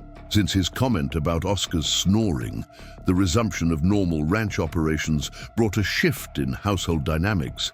With electricity restored, Elena could return to her cabin, now featuring a temporary entrance rigged by Thomas and Oscar, until proper rebuilding materials could be delivered. The main house, which had felt intimate during the power outage with its fire-lit rooms and shared challenges, expanded back to its usual proportions. Spacious, comfortable, but with clear boundaries between employer and employee once again. Elena found herself missing certain aspects of the emergency, not the cold or inconvenience, but the sense of common purpose that had temporarily dissolved some of the careful distance Thomas maintained. They had worked alongside each other, problem-solved together, shared meals by firelight out of necessity rather than choice. Now, routine reasserted itself. Thomas left early for ranch work, returned for meals, spent evenings in his office, and spoke primarily of practical matters when they did interact. Yet something had subtly changed. Occasionally she would catch him watching her with an expression she couldn't quite interpret. Thoughtful, perhaps, or puzzled, as if she represented a question he was trying to answer. He began to linger slightly longer at meals, sometimes asking about her day or commenting on something she had prepared with particular skill. Small changes, but noticeable against the backdrop of his previous reserve. Saturday arrived with the question of Founders' Day still unresolved. Elena had neither accepted nor declined Thomas's offer to take her, and the subject hadn't been raised again after their return from town shopping. At breakfast, Oscar mentioned it casually while passing the coffee pot. "Founders' Day celebration starts at noon," he said. "Weather's cleared enough that the town square will be usable. Should be good this year." Thomas glanced at Elena, his expression neutral. "Still willing to drop you both if you want to go." Elena hesitated. Part of her wanted to avoid Pinewood Springs entirely after the encounter with Margaret Wilson. Another part, the part that had traveled across the world for a new beginning, resisted hiding away. "I think I would like to see it," she said, finally. "If the offer still stands." Thomas nodded once. "We'll leave at 11:30. I have errands to run anyway. Can pick you up when you're ready to return." Oscar beamed at her decision. "You'll enjoy it. Food, music, maybe even dancing if the weather holds. Whole town turns out." His enthusiasm was infectious, and Elena found herself looking forward to the outing despite her reservations. She dressed carefully that afternoon, not for Frederick Wilson or his mother, but for herself. her warmest dress in deep burgundy, with her good wool coat, hair swept up in a neat style that her grandmother had taught her, minimal makeup applied with precision. Not trying to impress, but refusing to appear diminished either. Thomas raised an eyebrow slightly when she joined him and Oscar by the truck, but made no comment beyond a brief nod that might have been approval. The drive to town was filled with Oscar's cheerful predictions about the celebration, which food stands would have the best offerings, which local musicians might perform, gossip about past year's events that had become legendary in town memory. Pinewood Springs had transformed since their shopping trip. Colorful banners hung across the main street, evergreen garlands decorated storefronts, and the town square had been cleared of snow and set up with food stands, a small bandstand, and heating lamps scattered throughout to ward off the winter chill. People moved about in festive spirits, greeting neighbors and examining displays of historical photographs and artifacts related to the town's founding. Thomas parked near the edge of activities. "I'll be at Henderson's farm supply if you need. Meet before pickup time," he told them. "Otherwise, meet here at 4 unless you radio earlier." As he drove away, Oscar guided Elena toward the celebration. "First food," he declared. "Can't appreciate history on an empty stomach." They wandered through the festival, sampling local specialties from various stands: hearty beef stew, cornbread with honey butter, apple cider warmed with cinnamon sticks. Oscar knew everyone, it seemed, introducing Elena to a steady stream of townspeople who greeted her with varying degrees of curiosity and warmth. "So, you're staying out at Sunrise Ridge?" asked an older woman who ran the local bakery. "Good for Thomas to have proper help up there. That house is too big for just 2 bachelors." "You must be the Ukrainian lady," said a middle-aged man tending the cider stand. "My grandmother came from Poland in 1910. Never lost her accent either. Makes you interesting, I always say." Most interactions were pleasant, with townsfolk seeming genuinely welcoming or at least politely curious. A few gave her sidelong glances, or whispered after she passed, clearly aware of her connection to Frederick Wilson, but no one mentioned it directly. Elena found herself gradually relaxing, enjoying the festive atmosphere and Oscar's steady presence beside her. They paused to watch children sledding on a small hill at the edge of the square, their shrieks of laughter carrying through the crisp air. "My grandkids love this when they visit," Oscar told her, a wistful smile crossing his weathered face. "Thomas always makes sure they have good sleds, takes them to the best hills on the ranch." This glimpse of Thomas with children surprised Elena. "He enjoys children?" Oscar nodded. "Has a natural way with them. They respond to his calm, I think." He hesitated, then added more quietly, "Isabella, she was a teacher, elementary school. They had talked about having a big family someday." The casual confirmation of what Elena had suspected sent a pang through her chest. "When did she die?" 6 years ago. Car accident on icy roads." Oscar's expression grew somber. Thomas was supposed to pick her up that night, but got delayed helping a neighbor with a carving emergency. She decided to drive herself home and hit a patch of black ice on the canyon road. Elena absorbed this information silently, pieces falling into place. 6 years was a long time to mourn, but the guilt implied in Oscar's explanation would make healing more difficult. No wonder Thomas was so insistent on checking road conditions before traveling, so careful about winter safety measures. "He doesn't speak of her," she observed softly. "Not often," Oscar agreed, "but he keeps her memory close. After it happened, he threw himself into building the ranch, working from dawn past dusk, as if trying to exhaust himself too much to think." He sighed. "Better these last few years, but changed, of course. More careful with people. Keeps his distance." Before Elena could respond, the conversation was interrupted by a commotion near the bandstand. A group of local musicians had begun setting up, and people were clearing space in front of the stage for dancing. "Come on," Oscar said, his mood brightening. "The Hendersons' band is the best part of Founders' Day. Bill plays a mean fiddle."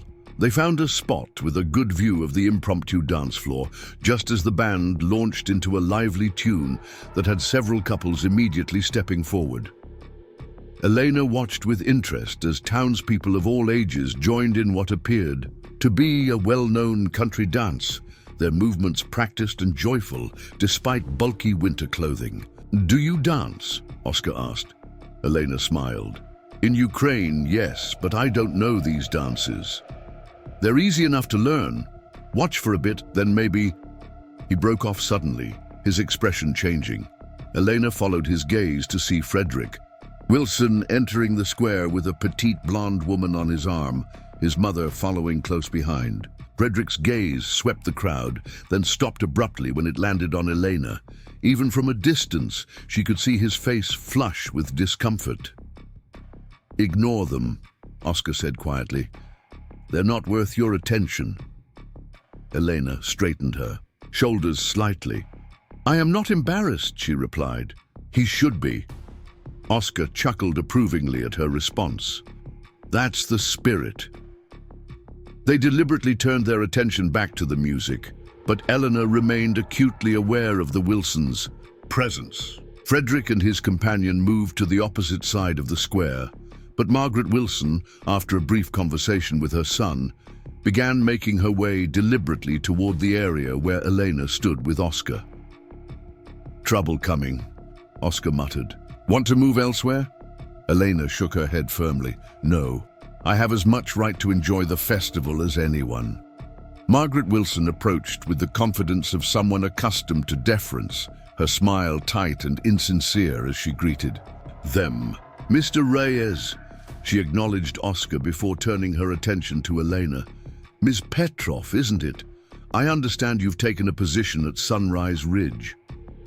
The careful emphasis on position made the distinction clear.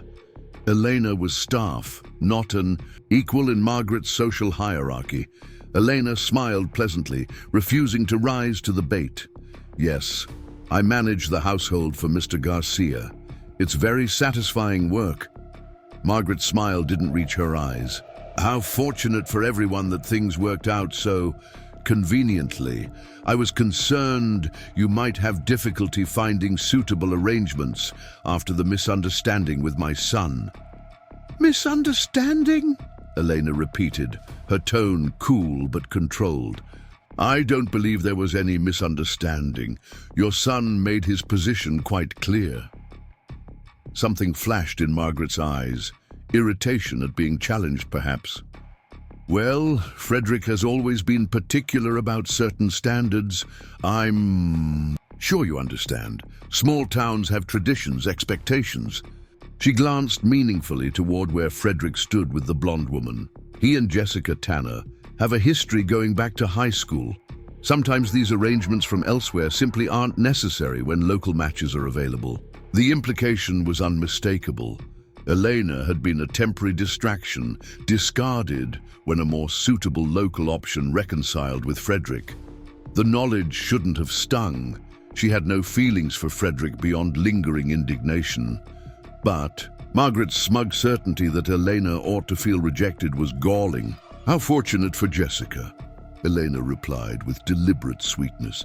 "And for me, I have found Sunrise Ridge to be exactly where I should be." Margaret's smile tightened further.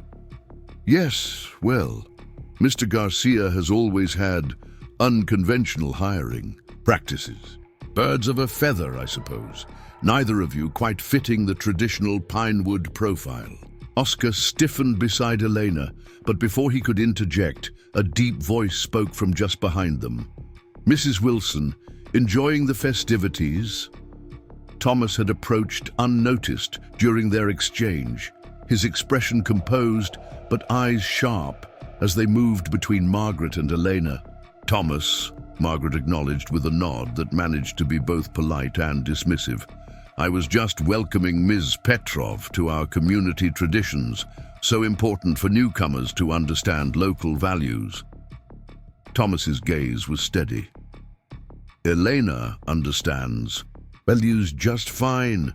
Hard work, honesty, respect, the ones that actually matter.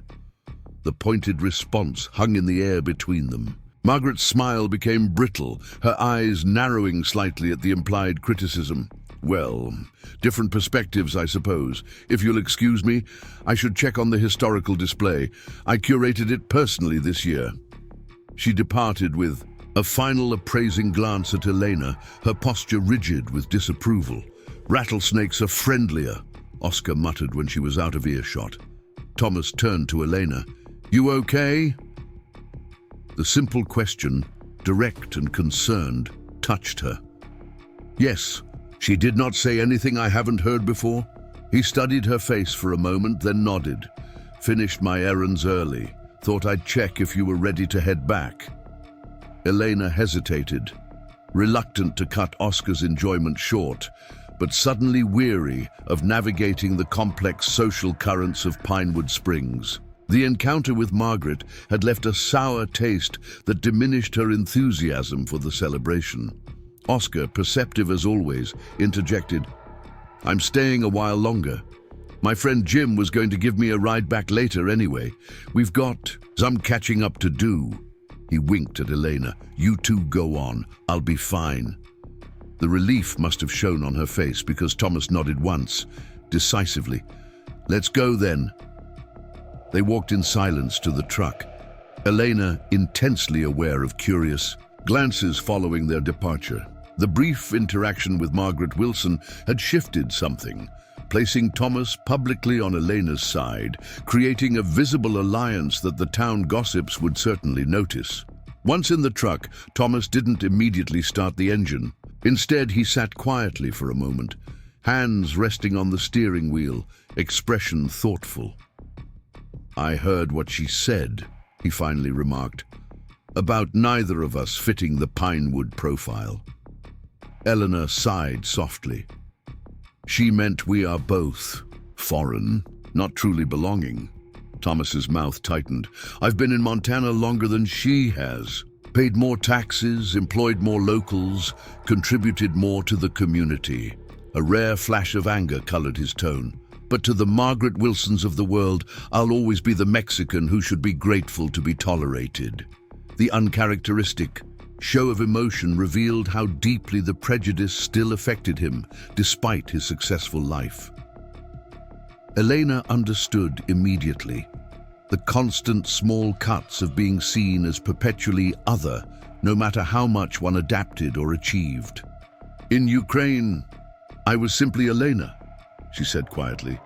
Here, I am always the Ukrainian first, as if that single word explains everything important about me. Thomas glanced at her, something like recognition in his eyes. People put you in boxes. They understand. Saves them the trouble of actually knowing you. Yes, she smiled faintly. Although sometimes the box they choose is at least amusing. The postmaster thinks all Ukrainians can predict weather by looking at cloud patterns. He asks me every time I go to town. This drew a short, surprised laugh from Thomas, the first real laugh she had heard from him. The sound transformed his face briefly, softening the habitually serious lines. Can you? He asked, a hint of humor lingering in his voice. Only as well as anyone who grew up watching the sky, she admitted. But I don't correct him. It makes him happy to think I have special knowledge. Thomas shook his head, amusement fading into something more thoughtful. You're adapting well here, better than I would have expected. The observation could have been insulting, but Elena understood what he meant. She had faced significant challenges since arriving in Montana, from Frederick's rejection to winter storms to small-town prejudice, yet had met each with resilience. I came to America for a new life, she replied. Not specifically the one I first imagined, but still one with purpose and dignity. Sunrise Ridge offers that. Thomas started the engine, but didn't immediately put the truck in gear. Is it enough? Working as a housekeeper when you were trained as a teacher, living so isolated from your own culture? The question surprised her, both their insightfulness and the fact that Thomas had been considering her situation deeply enough to ask them. For now, yes, she answered honestly. Later. I don't know. But I refuse to see my current life as merely an unfortunate detour. It is still my life, still valuable. Something in Thomas's expression shifted, respect perhaps, or recognition of a shared philosophy. He nodded once and finally pulled away from the curb, navigating through the festival crowds toward the main road out of town. They drove in comfortable silence for several minutes, the town receding behind them, replaced by the winter landscape of fields and forests. When Thomas finally spoke again, his voice was quieter than usual, almost reflective. Oscar told you about Isabella. It wasn't a question, but Elena answered anyway. Yes, just today. I'm sorry for your loss. Thomas kept his eyes on the road, hands steady on the wheel. 6 years now. Sometimes feels longer, sometimes feels like yesterday. Elena waited, sensing he had more to say, unwilling to fill the space with platitudes that would diminish the significance of his grief. She would have liked you, he continued after a moment. Your determination, the way you don't complain about difficulties. The simple statement moved Elena unexpectedly. You loved her very much. Yes. His hands tightened slightly on the wheel. We were supposed to marry that spring, had plans for the ranch, for a family. He exhaled slowly. Then one icy road changed everything. Elena thought of the photographs she had seen in his office, of the newspaper clipping preserved with such care. You honor her memory by keeping her close. Thomas glanced at her briefly, something vulnerable in his expression, before he returned his attention to the road. For a long time, that's all I did. Kept her memory, worked the ranch, shut everything else out. He paused. Oscar says I was half alive. Maybe he was right. The admission clearly cost him something. This man who spoke so rarely of personal matters, who maintained such careful control over his emotions. Elena felt the weight of his trust in sharing even this much. Grief changes us, she said softly. We cannot be the same after losing someone we love, but eventually we find ways to live alongside the absence. Thomas nodded slowly. The ranch helped. Having purpose, responsibilities, can't just stop when animals depend on you, when people work for you. And now, Elena asked carefully, are you still just living alongside the absence? The question hung between them, more direct than she would have dared even days ago. Thomas didn't answer immediately, his profile silhouetted against the winter landscape passing outside his window. I'm not sure, he said finally, but lately I've been thinking about what comes next, what Isabella would want for me after all this time. Before Elena could respond, the truck hit a patch of ice, sliding slightly before Thomas corrected with practiced skill. The moment of tension broke, the intimate atmosphere, bringing them back to the immediate reality of winter roads and careful driving. They completed the journey to Sunrise Ridge in silence, but it was a different quality of silence than their earlier drives, not the careful distance between employer and employee, but the thoughtful quiet of two people who had shared something significant and were still processing its meaning. As they pulled up to the ranch house, the sun was beginning to set, casting long blue shadows across the snow and painting the western sky in dramatic oranges and pinks.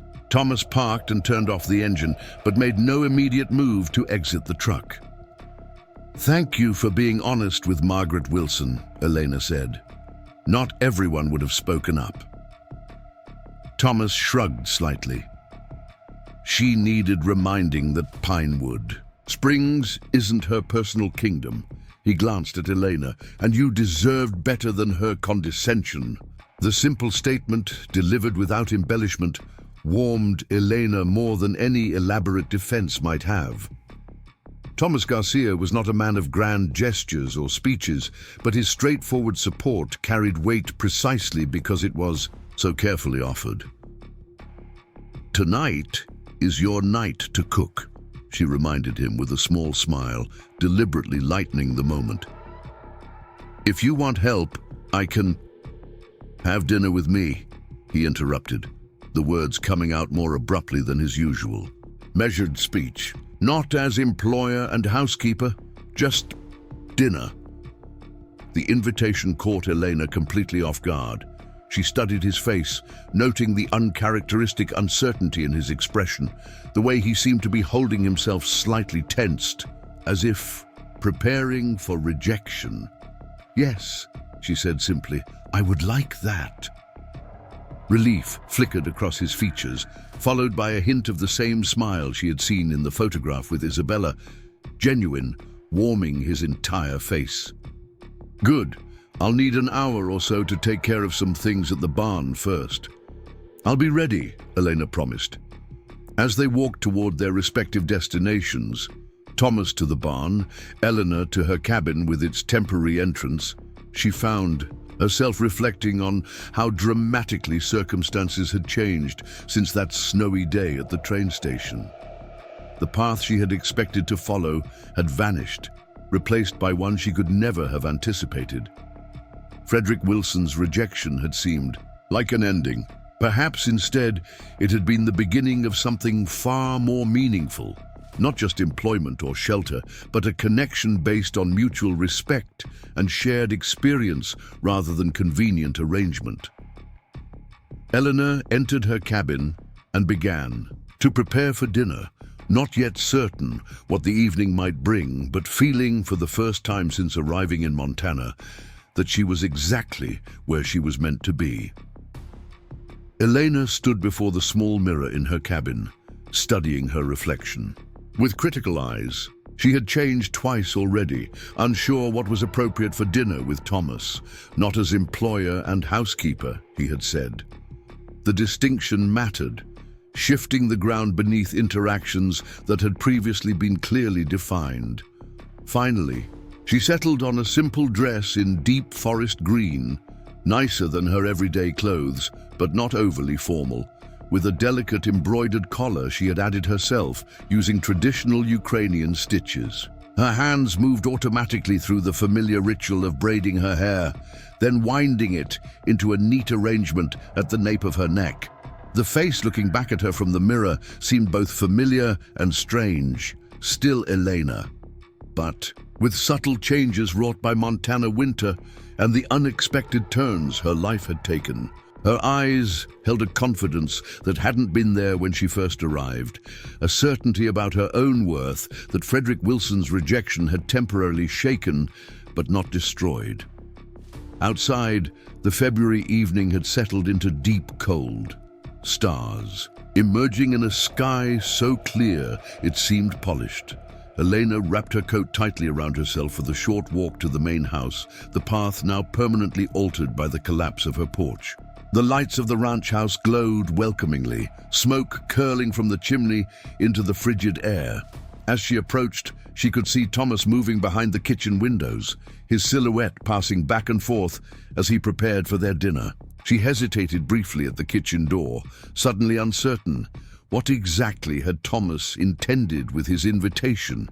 The man she had come to know was deliberate in his words and actions, not given to casual gestures. Whatever this dinner represented, to him, it clearly mattered.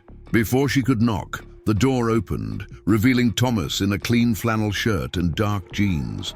Not dressed up by urban standards, but Elena recognized his version of formal attire. He had shaved, she noticed, and his dark hair was neatly combed, silver at the temples, catching the light. "I saw you coming up the path," he explained, stepping back to let her enter. Perfect timing. The kitchen had been transformed from its usual practical state. The table was set with what Elena recognized as the good dishes from the rarely used dining room cabinet, accompanied by actual cloth napkins and candles providing warm, flickering light.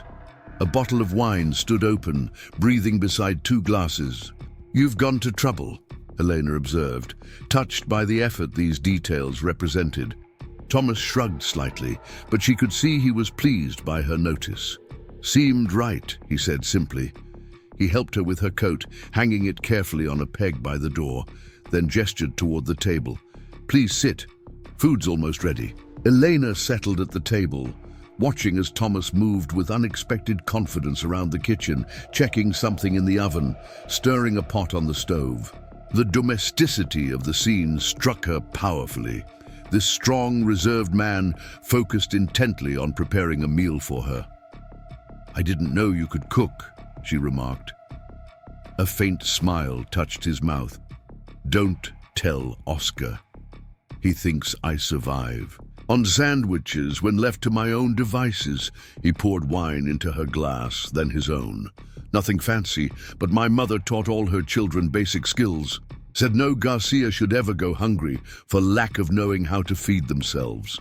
The casual mention of his family, the first he had volunteered without prompting, felt significant. Elena sipped her wine, appreciating the rich flavor. "Your mother sounds wise." "She is." Thomas turned from the stove with 2 plates, setting one before Elena with careful precision.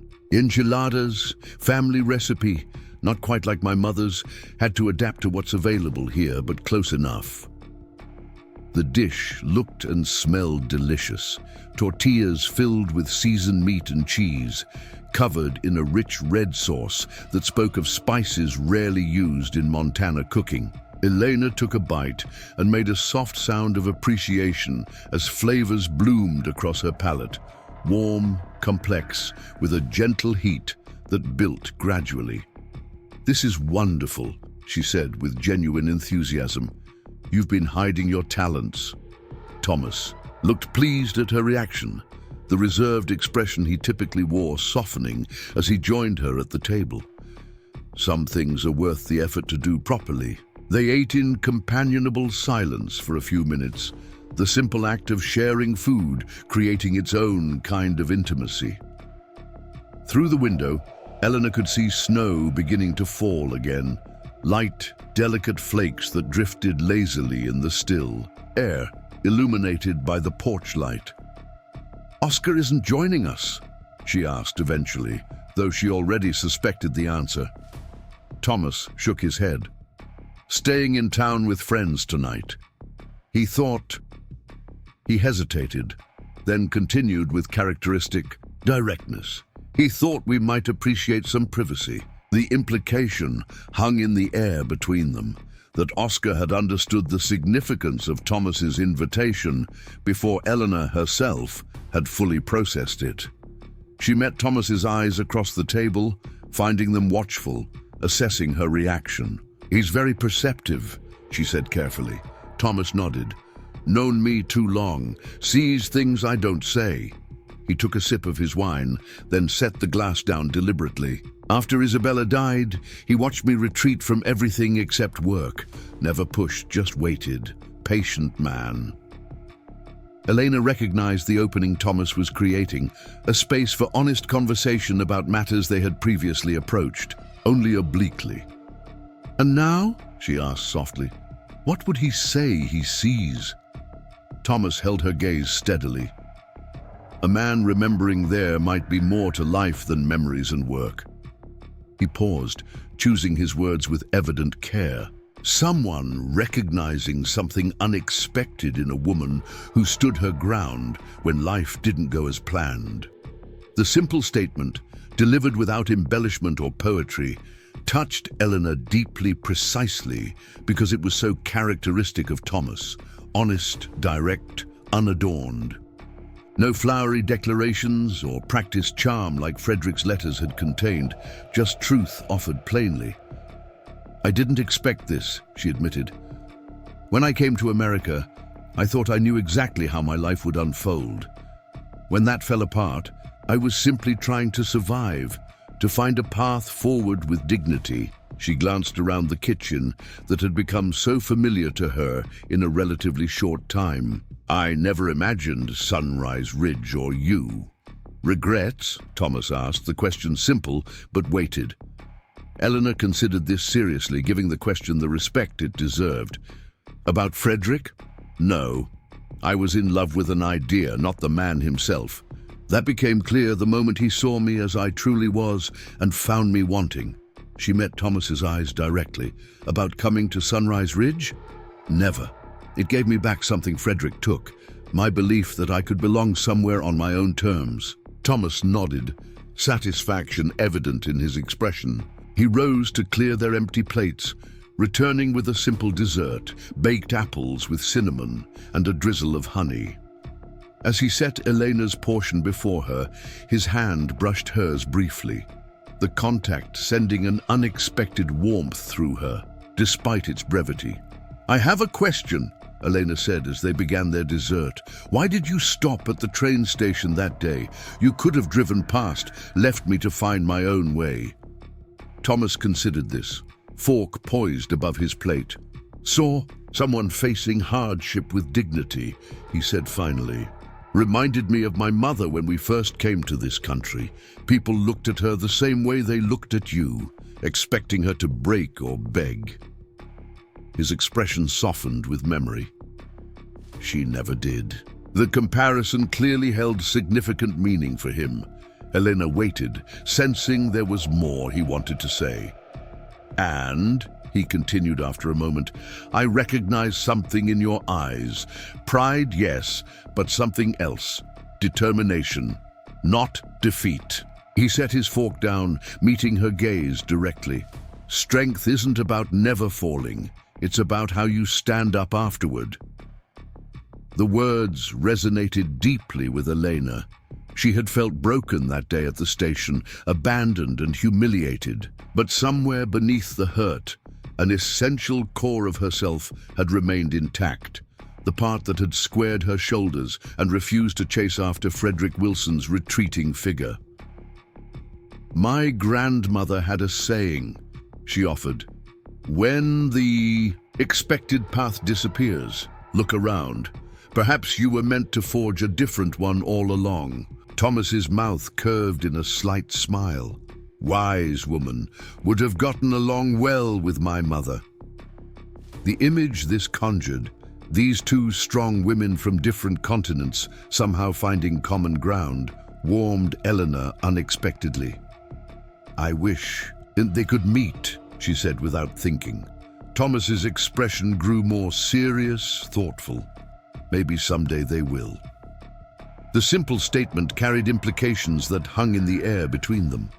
A future extending beyond their current arrangement, connections that might one day intertwine their separate worlds. Outside, the snow continued to fall, creating a cocoon of white around the ranch house, insulating them from the wider world. Inside, the candles burned lower, casting a warm glow that softened the kitchen's utilitarian surfaces. The space between employer and employee had transformed into something harder to define, but infinitely more valuable. A connection based on mutual respect, shared experiences, and growing affection. "I should show you something," Thomas said, rising from the table, "if you're willing." Curious, Elena followed him from the kitchen through the living room to his office, a space she had cleaned but rarely lingered in out of respect for his privacy. Thomas hesitated briefly at the threshold, then switched on the desk lamp, illuminating the familiar room with its bookshelves and orderly work surface. He moved to the desk, picking up the wooden box that Elena had accidentally knocked over weeks before. This time, he deliberately opened it, removing the photographs and newspaper clippings she had glimpsed. "Isabella Garcia," he said, holding out a photo of the smiling, dark-haired woman in graduation regalia. "Elementary school teacher. We met when she came to give a presentation at the high school where my sister teaches in Albuquerque. Planned to marry in spring 6 years ago."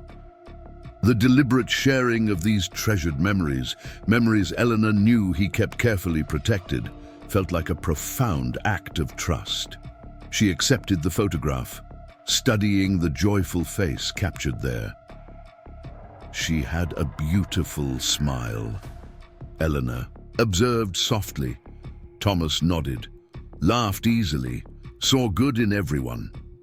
He handed Elena another photo, Thomas and Isabella on horseback against a mountain backdrop, both young and visibly happy. She loved the ranch from the first visit, had all kinds of plans for it. Children's riding program in summers, garden expansion, renovations to make the house more welcoming. Elena returned the photographs carefully, respecting their significance. "You've done some of those things," she noted. "The garden is lovely in summer," Oscar said. "Some," Thomas agreed. "Others I couldn't face without her." He replaced the photos in the box, but didn't close it, instead removing a folded piece of paper Elena hadn't seen before. Her last note, left it on the kitchen table the day of the accident. Found it when I returned from helping with the carving. He unfolded the paper and held it for a moment, as if gathering strength, then read aloud, "Don't worry about being late. Life happens, especially ranch life. That's what I signed up for, remember? Decided to head home since the roads might get worse. Thinking about paint colors for the nursery, not that we need it yet, but dreaming is free. Love always is." The simple domestic note, made profound by subsequent events, brought unexpected tears to Elena's eyes. Thomas carefully refolded the paper, his movements gentle as he returned it to the box. "For a long time, I couldn't forgive myself," he said quietly. "If I'd been on time, I would have been driving. Maybe would have seen the ice patch she missed. Maybe would have taken a different route." He shook his head slightly. "Guilt is a circle with no exit." Elena understood then why he had brought her here, shown her these private mementos, not simply to share Isabella's memory, but to explain how her loss had shaped him. The reserved man Elena had come to know had been forged partly through grief and self-recrimination. "How did you find your way forward?" she asked. Thomas considered. "This. Didn't for a long time, just existed." His gaze moved to the window, where snow continued to fall in the darkness. "Then one day, planting season came, and I remembered she wanted wildflowers near the house. Found myself putting in seeds without planning to. First thing I'd done, just because she would have wanted it, not because animals or people needed me to function." The image was powerful.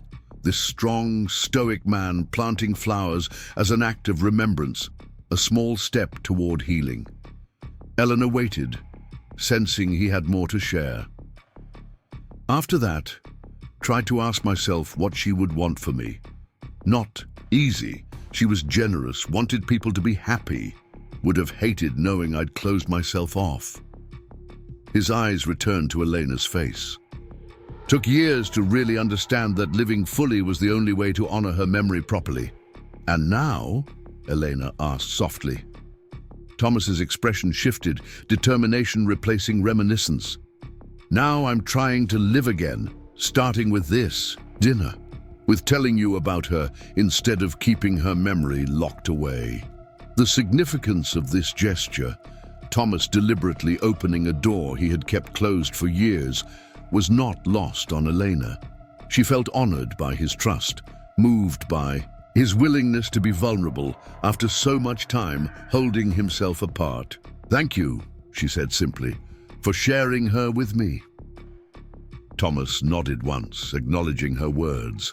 He carefully closed the wooden box and returned it to its place on his desk, not hidden away, but positioned with respect and care. "It's still snowing," he observed, glancing toward the window. "Path to your cabin will be covered again." Elena followed his gaze to the darkness outside, where falling snow was indeed obliterating the previously cleared walkway. "I'll manage," she assured him. "I have my boots and flashlight." Thomas hesitated. "You could stay. House has plenty of room. The blue bedroom is still made up from when you stayed during the storm." The offer was practical on the surface. Reasonable suggestion given the weather, but Elena sensed layers beneath it.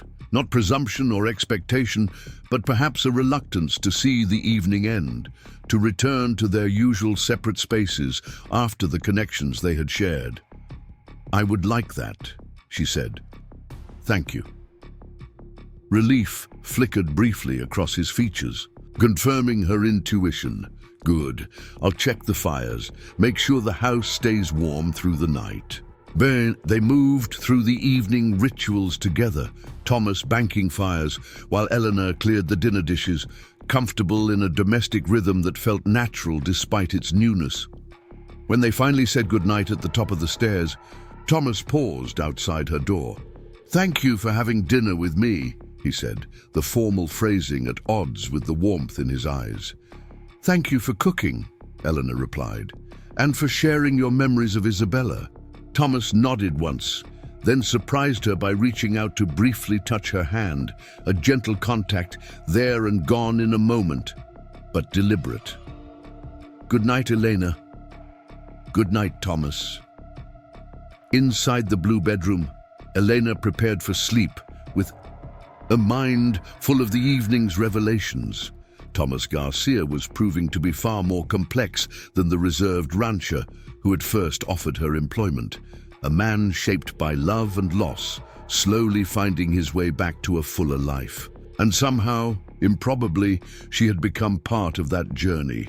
Morning arrived with brilliant sunshine that transformed the fresh snow into a dazzling landscape of white and blue. Elena woke early, habit drawing her downstairs to start breakfast, before remembering that today was different, not employer and employee, Thomas had specified. Still, she found herself in the kitchen at her usual time, coffee brewing as she considered what to prepare. She was beating eggs when Thomas appeared in the doorway, already dressed for ranch work, but with an uncertainty in his posture that was unusual for him. "You don't need to cook," he said. "Not today." Elena smiled, continuing her task. "I know I want to." She gestured toward the table. "Coffee's ready." He accepted this, pouring himself a mug and sitting at the table to watch her work. The silence between them was comfortable, morning sun streaming through windows to create pools of light on the well-worn floor.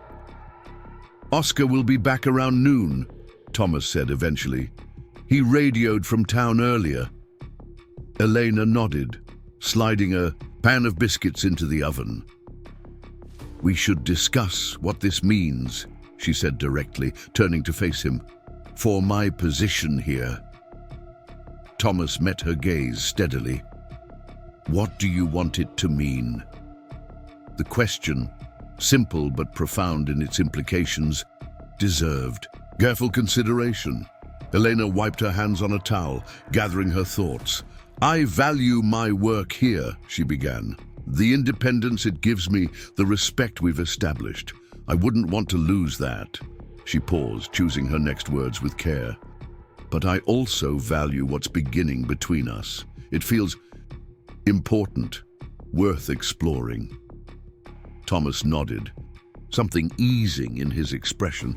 "I've been thinking the same. Don't want to complicate your position or make you uncomfortable, but I also don't want to ignore what's developing." He took a sip of coffee, then continued with characteristic directness. "We could take it slowly, see where it leads naturally." The practical approach, so typical of Thomas, made Elena smile. No grand declarations or dramatic gestures, just a straightforward acknowledgement of feelings and a reasonable path forward. "I would like that," she agreed, "although I'm not sure how it works exactly, dating one's employer." A hint of humor lightened Thomas's expression. "No handbook for this situation. We'll figure it out." He hesitated, then added more seriously, "You should know. I'm not good at this. Been a long time since I tried. Might make mistakes." The admission of vulnerability touched Eleanor deeply. "I think we both might," she acknowledged. "My only experience with American dating customs comes From movies and Frederick Wilson's letters, neither seems like a reliable guide. This drew a short laugh from Thomas. Definitely not Wilson. He considered her for a moment. Maybe we create our own approach. No need to follow anyone else's rules. The suggestion appealed to Elena. The idea of building something unique that honored both their backgrounds and current circumstances. I would like that very much. Their conversation was interrupted by the timer, signaling the biscuits were done. As Elena turned to the oven, Thomas rose and moved to her side, helping without being asked. They worked together, preparing the rest of breakfast, finding an easy rhythm that felt natural despite its newness. Later that day, with Oscar returned and ranch work resumed, Elena found herself reflecting on the extraordinary transformation her life had undergone in the relatively short time since arriving in Montana. From mail-order bride to abandoned foreigner to respected housekeeper to whatever was now beginning with Thomas. Not a straight path by any means, but one that had led her to unexpected fulfillment. Spring arrived gradually to Sunrise Ridge, snow reluctantly surrendering to warming temperatures and longer days. The ranch's pace intensified with calving season, all hands needed for the critical weeks when new life entered the world with varying degrees of difficulty. Elena adapted her household management to support the increased demands. Heartier meals at irregular hours, laundry constantly running to clean clothes soiled by birth fluids and mud, coffee always fresh and strong.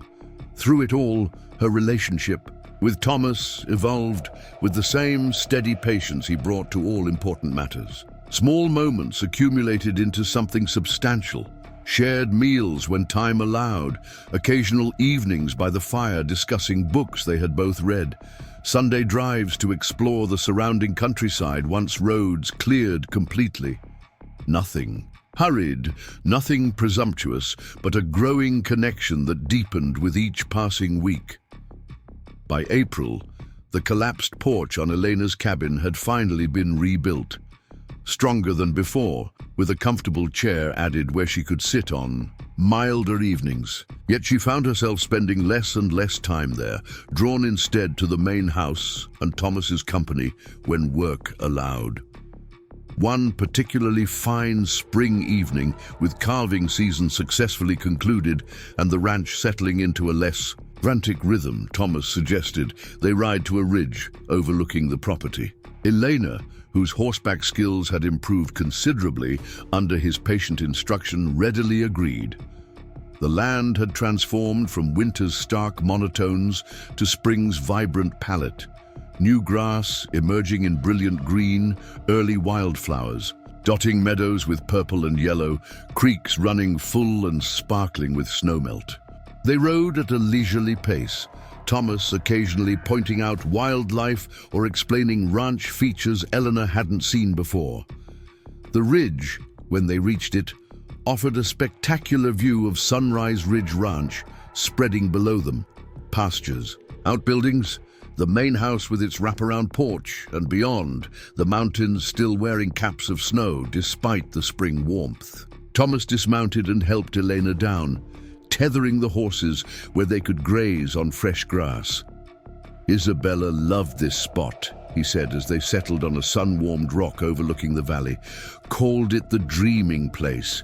Said you could see all possibilities from here. The casual mention of Isabella no longer carried the weight of unresolved grief it once had. In the months since their dinner together, Thomas had gradually shared more memories, integrating his past love into their developing relationship rather than keeping it separate. A gesture of trust that Elena deeply appreciated. "It's beautiful," she agreed, taking in the panoramic view. "You can see how much you've built here." Thomas nodded, satisfaction evident in his expression as he surveyed his property. Started with just the core pastures and the original house, added the north, Section 3 years ago, improved the water system last year. His gaze moved to a distant meadow where new calves played on still wobbly legs. Good season, healthy herd. Elena smiled at his understated pride. Very successful, she agreed. You've created something meaningful here. Thomas turned to look at her, his expression unusually open. Been thinking about the future, he said. What comes next for Sunrise Ridge? For me. He paused, seeming to gather his thoughts. For us, maybe. The simple statement sent a flutter of anticipation through Elena. Their relationship had developed gradually over the past months, building on mutual respect and growing affection, but they had not yet discussed long-term possibilities directly. What are you thinking? She asked. Thomas gestured toward the sprawling ranch below them, built all this with certain dreams in mind, family, legacy, something to pass on someday. His gaze returned to her face, intent and serious. Those dreams got put aside after Isabella, focused just on the work itself, the land, the animals, enough to fill days but not really a life. Elena nodded, understanding. And now? Now I'm remembering the original vision, what this place was meant to be. He reached for her hand, a gesture that had become more natural between them with time. You've helped me see possibilities again, future beyond just tomorrow's work. The admission touched Elena deeply. She had witnessed Thomas's gradual emergence from the protective shell grief had built around him, had seen him begin to engage more fully with life beyond ranch responsibilities. To know she had played a role in that transformation was profoundly moving. I'm glad, she said simply, squeezing his hand. Thomas seemed to be working towards something more specific, his expression unusually uncertain for a man typically so decisive. Your contract as housekeeper ends next month, he said finally. Been meaning to talk about renewal. The practical turn in conversation surprised Elena slightly, though she recognized it as characteristic of Thomas's approach to important matters, addressing concrete details before moving to emotional territory. Yes, she acknowledged. I've been thinking about that too. Thomas took a deep breath. I'd like to offer a different arrangement, if you're interested. Elena waited, sensing the significance of what was coming. You could stay on as housekeeper if that's what you want, he continued. Would adjust salary, make it more permanent. Or... He hesitated, then pushed forward with characteristic directness. Or we could consider a partnership of a different kind, one that might eventually make the housekeeper position unnecessary.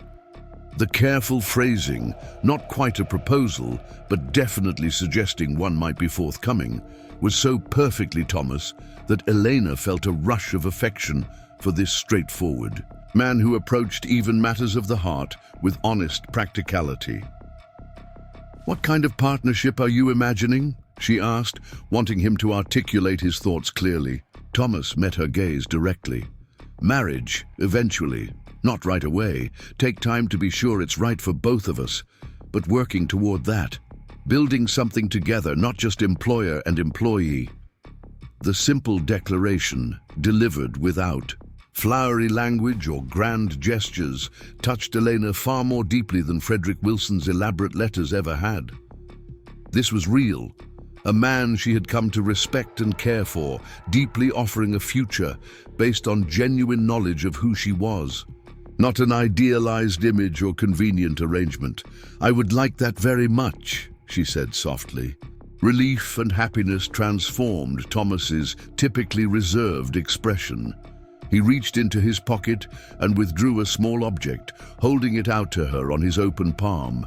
Not a ring, but a key, worn smooth with age. My grandmother's house key, he explained. In our family, it's tradition to give this before an engagement. Means the door is always open, that you're being invited into the family's heart, not just their home. The sentiment behind the simple object moved Elena unexpectedly. She accepted the key carefully, feeling its weight and history. It's beautiful, she said, recognizing the significance of being included in a family tradition that clearly held deep meaning for Thomas. Not a formal engagement yet, he clarified, just a promise that we're heading there if it continues feeling right. Take our time, do it properly.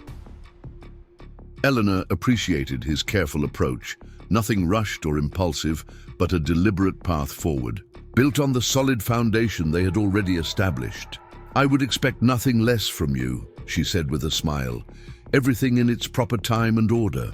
Thomas's hand closed gently over hers, the key pressed between their palms. When I saw you at that train station, he said quietly, I never imagined this. Just thought you needed help. Reminded me of my mother's stories about coming to a new country. And now? Elena asked. Now I think maybe we both needed something we didn't know how to ask for. His gaze moved over the ranch spread below them, then returned to her face. Second chances don't always announce themselves clearly. Elena thought of the path that had led her here, the correspondence with Frederick, the journey across the world, the painful rejection, and then the unexpected opportunity that had brought her to Sunrise Ridge. What had seemed like disaster had ultimately guided her to something far more valuable than what she had originally sought. My grandmother would say God writes straight with crooked lines, she told him. The path isn't always direct, but it leads where we need to go eventually. Thomas nodded, satisfaction in his expression. Smart woman, your grandmother. Looking forward to meeting her someday.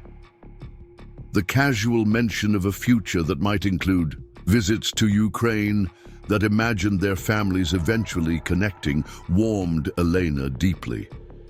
She leaned against his shoulder, both of them gazing out over the ranch that had become her home in ways she could never have anticipated. As the sun began its slow descent toward the western mountains, painting the landscape in gold and amber, Elena reflected on the extraordinary journey that had brought her to this moment. She had come to America seeking a husband and found rejection instead, but that rejection had ultimately led her to a man who valued her precisely for the qualities Frederick Wilson had dismissed. Her accent, her foreignness, her determination to maintain dignity even in difficult circumstances. Sometimes the dream you think you want isn't the one you truly need. Sometimes the path disappears beneath your feet, only to reveal a better one you might never have discovered otherwise. And sometimes, as the last rays of sunlight gilded the buildings of Sunrise Ridge Ranch below them, a mail-order bride rejected for being foreign discovers that what makes her different is exactly what makes her precious to the right person. Thomas stood and offered his hand, helping Elena to her feet. Should head back before dark, he said practically, though his eyes lingered on her face with an expression that held promises for their future. Oscar's expecting us for dinner. Says he's making something special to celebrate the end of calving season. Elena smiled, tucking Thomas's grandmother's key carefully into her pocket. We shouldn't keep him waiting. They mounted their horses and began the descent from the ridge, riding side by side toward the ranch house that glowed warmly in the distance.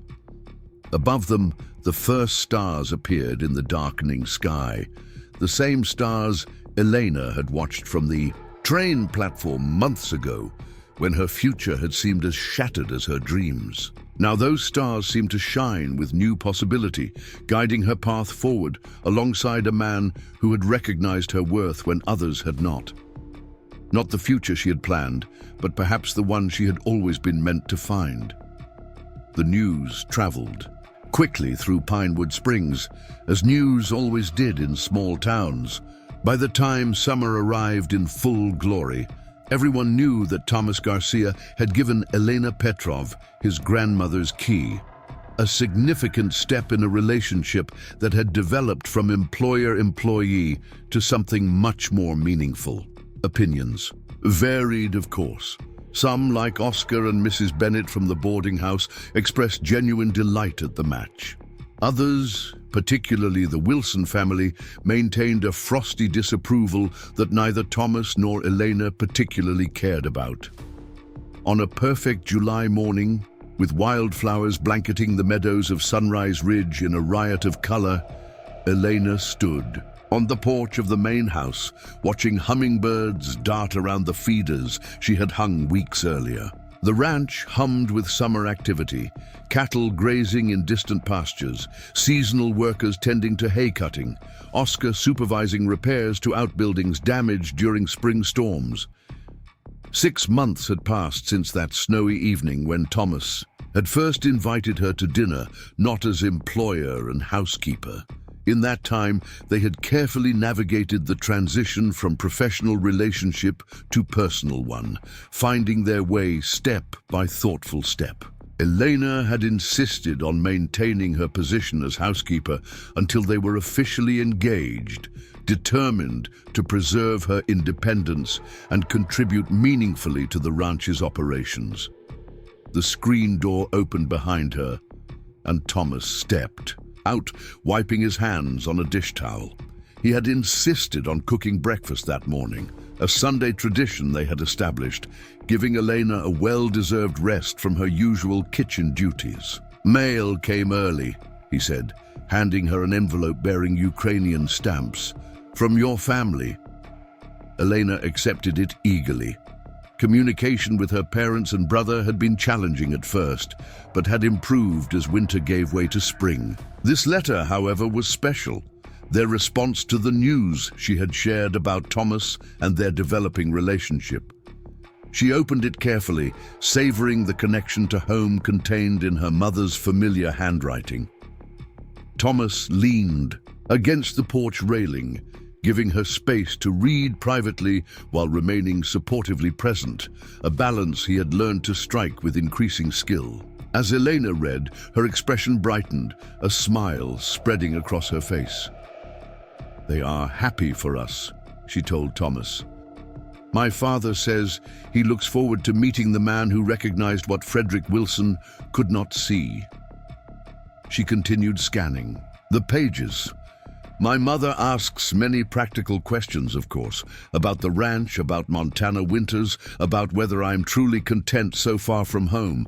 And are you?" Thomas asked, the question simple but weighted with importance. "Content here?" Elena folded the letter, considering her answer carefully. "Content is perhaps too small a word," she replied. "I am fulfilled here, challenged, respected." She moved to stand beside him at the railing, their shoulders touching comfortably. "When I left Ukraine, I thought I knew exactly what happiness would look like. I was wrong, in the most wonderful way." Thomas's hand found hers, fingers intertwining with familiar ease. They stood in companionable silence, watching a hawk circle lazily above the distant hayfields. So much had changed since that snowy day.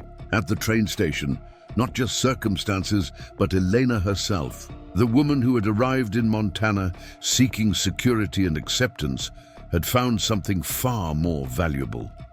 The confidence to create her own place in the world, and a partner who valued her precisely because of the differences Frederick Wilson had rejected.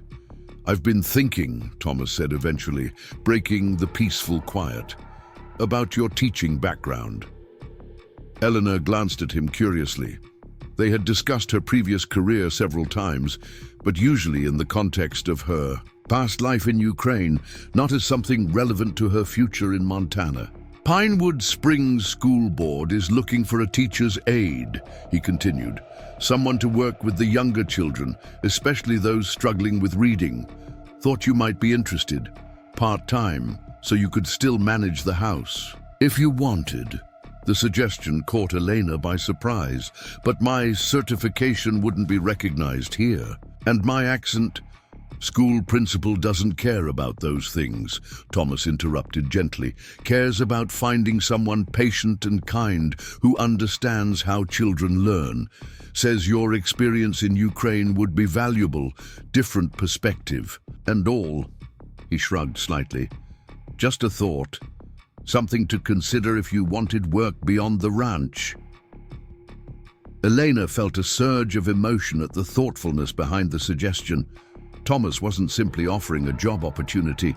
He was recognizing a part of her identity that had been temporarily set aside, affirming that her skills and training still held value even in this new context. "I would like to consider it," she said, watching his expression warm with satisfaction at her response. "Thank you for thinking of it."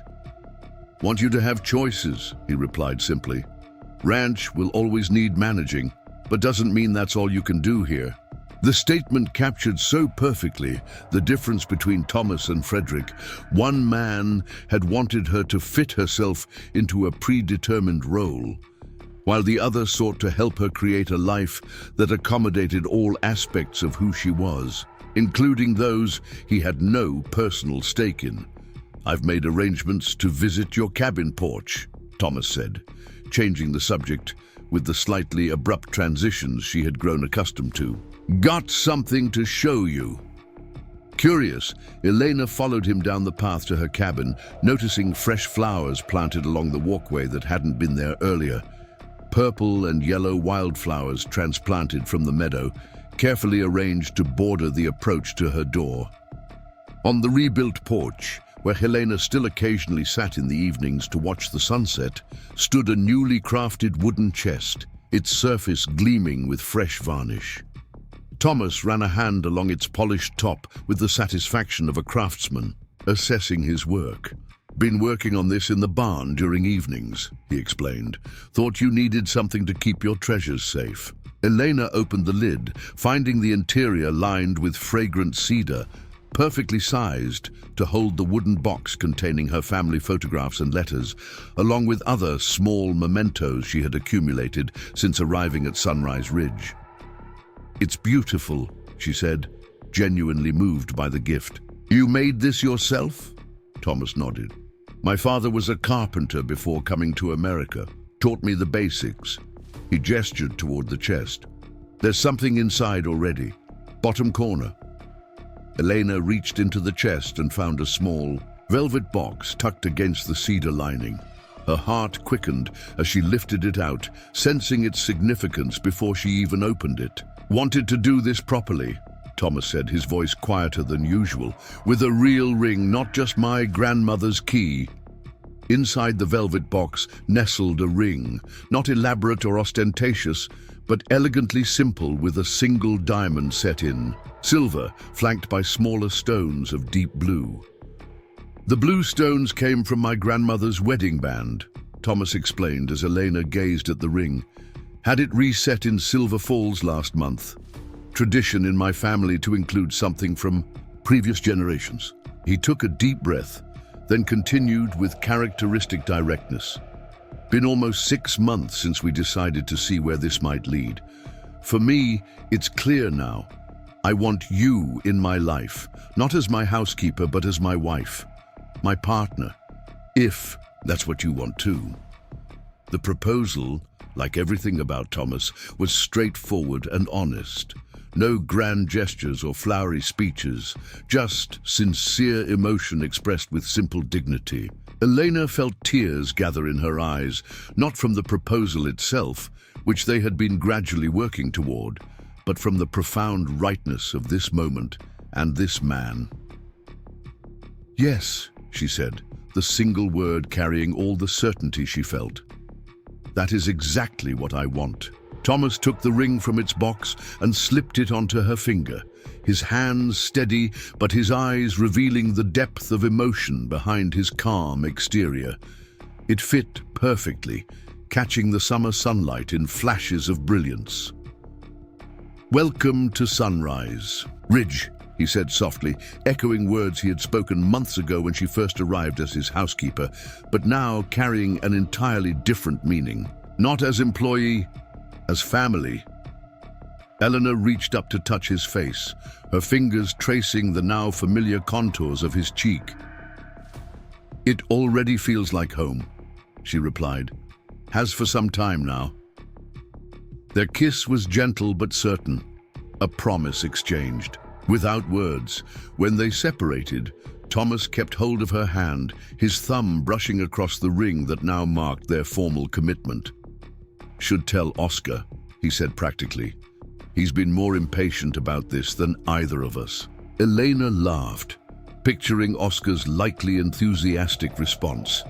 "He'll want to plan a celebration. Already has, knowing him." Thomas glanced toward the main house, where Oscar could be seen approaching with his characteristic energetic stride. "Looks like he spotted us." As Oscar hurried toward them, face alight with anticipation, Elena felt a sense of completion that had nothing to do with finding a husband and everything to do with finding herself. The path that had led her here had been unexpected, marked by rejection and uncertainty, but had ultimately brought her to a place where she was valued for exactly who she was: accent, foreignness, determination, and all. Frederick Wilson's rejection, once so painful, now seemed like the first necessary step on a journey to something far more meaningful than the life she had originally envisioned. Not all mail-order brides found their happy endings, she knew. But sometimes life's most painful detours led to destinations more perfect than any planned route could have provided. As Oscar reached them, immediately spotting the ring and letting out a whoop of delight, Elena exchanged a glance with Thomas, a look of shared understanding that needed no words. Whatever challenges lay ahead, they would face them together. Two people who had found in each other not just acceptance, but genuine appreciation for the differences that made them who they were. Sometimes the heart finds its true home in the most unexpected places, and sometimes being foreign isn't a liability, but the very quality that makes you precious to someone who recognizes your true worth. Up next, you've got two more standout stories right on your screen. If this one hit the mark, you won't want to pass these up. Just click and check them out.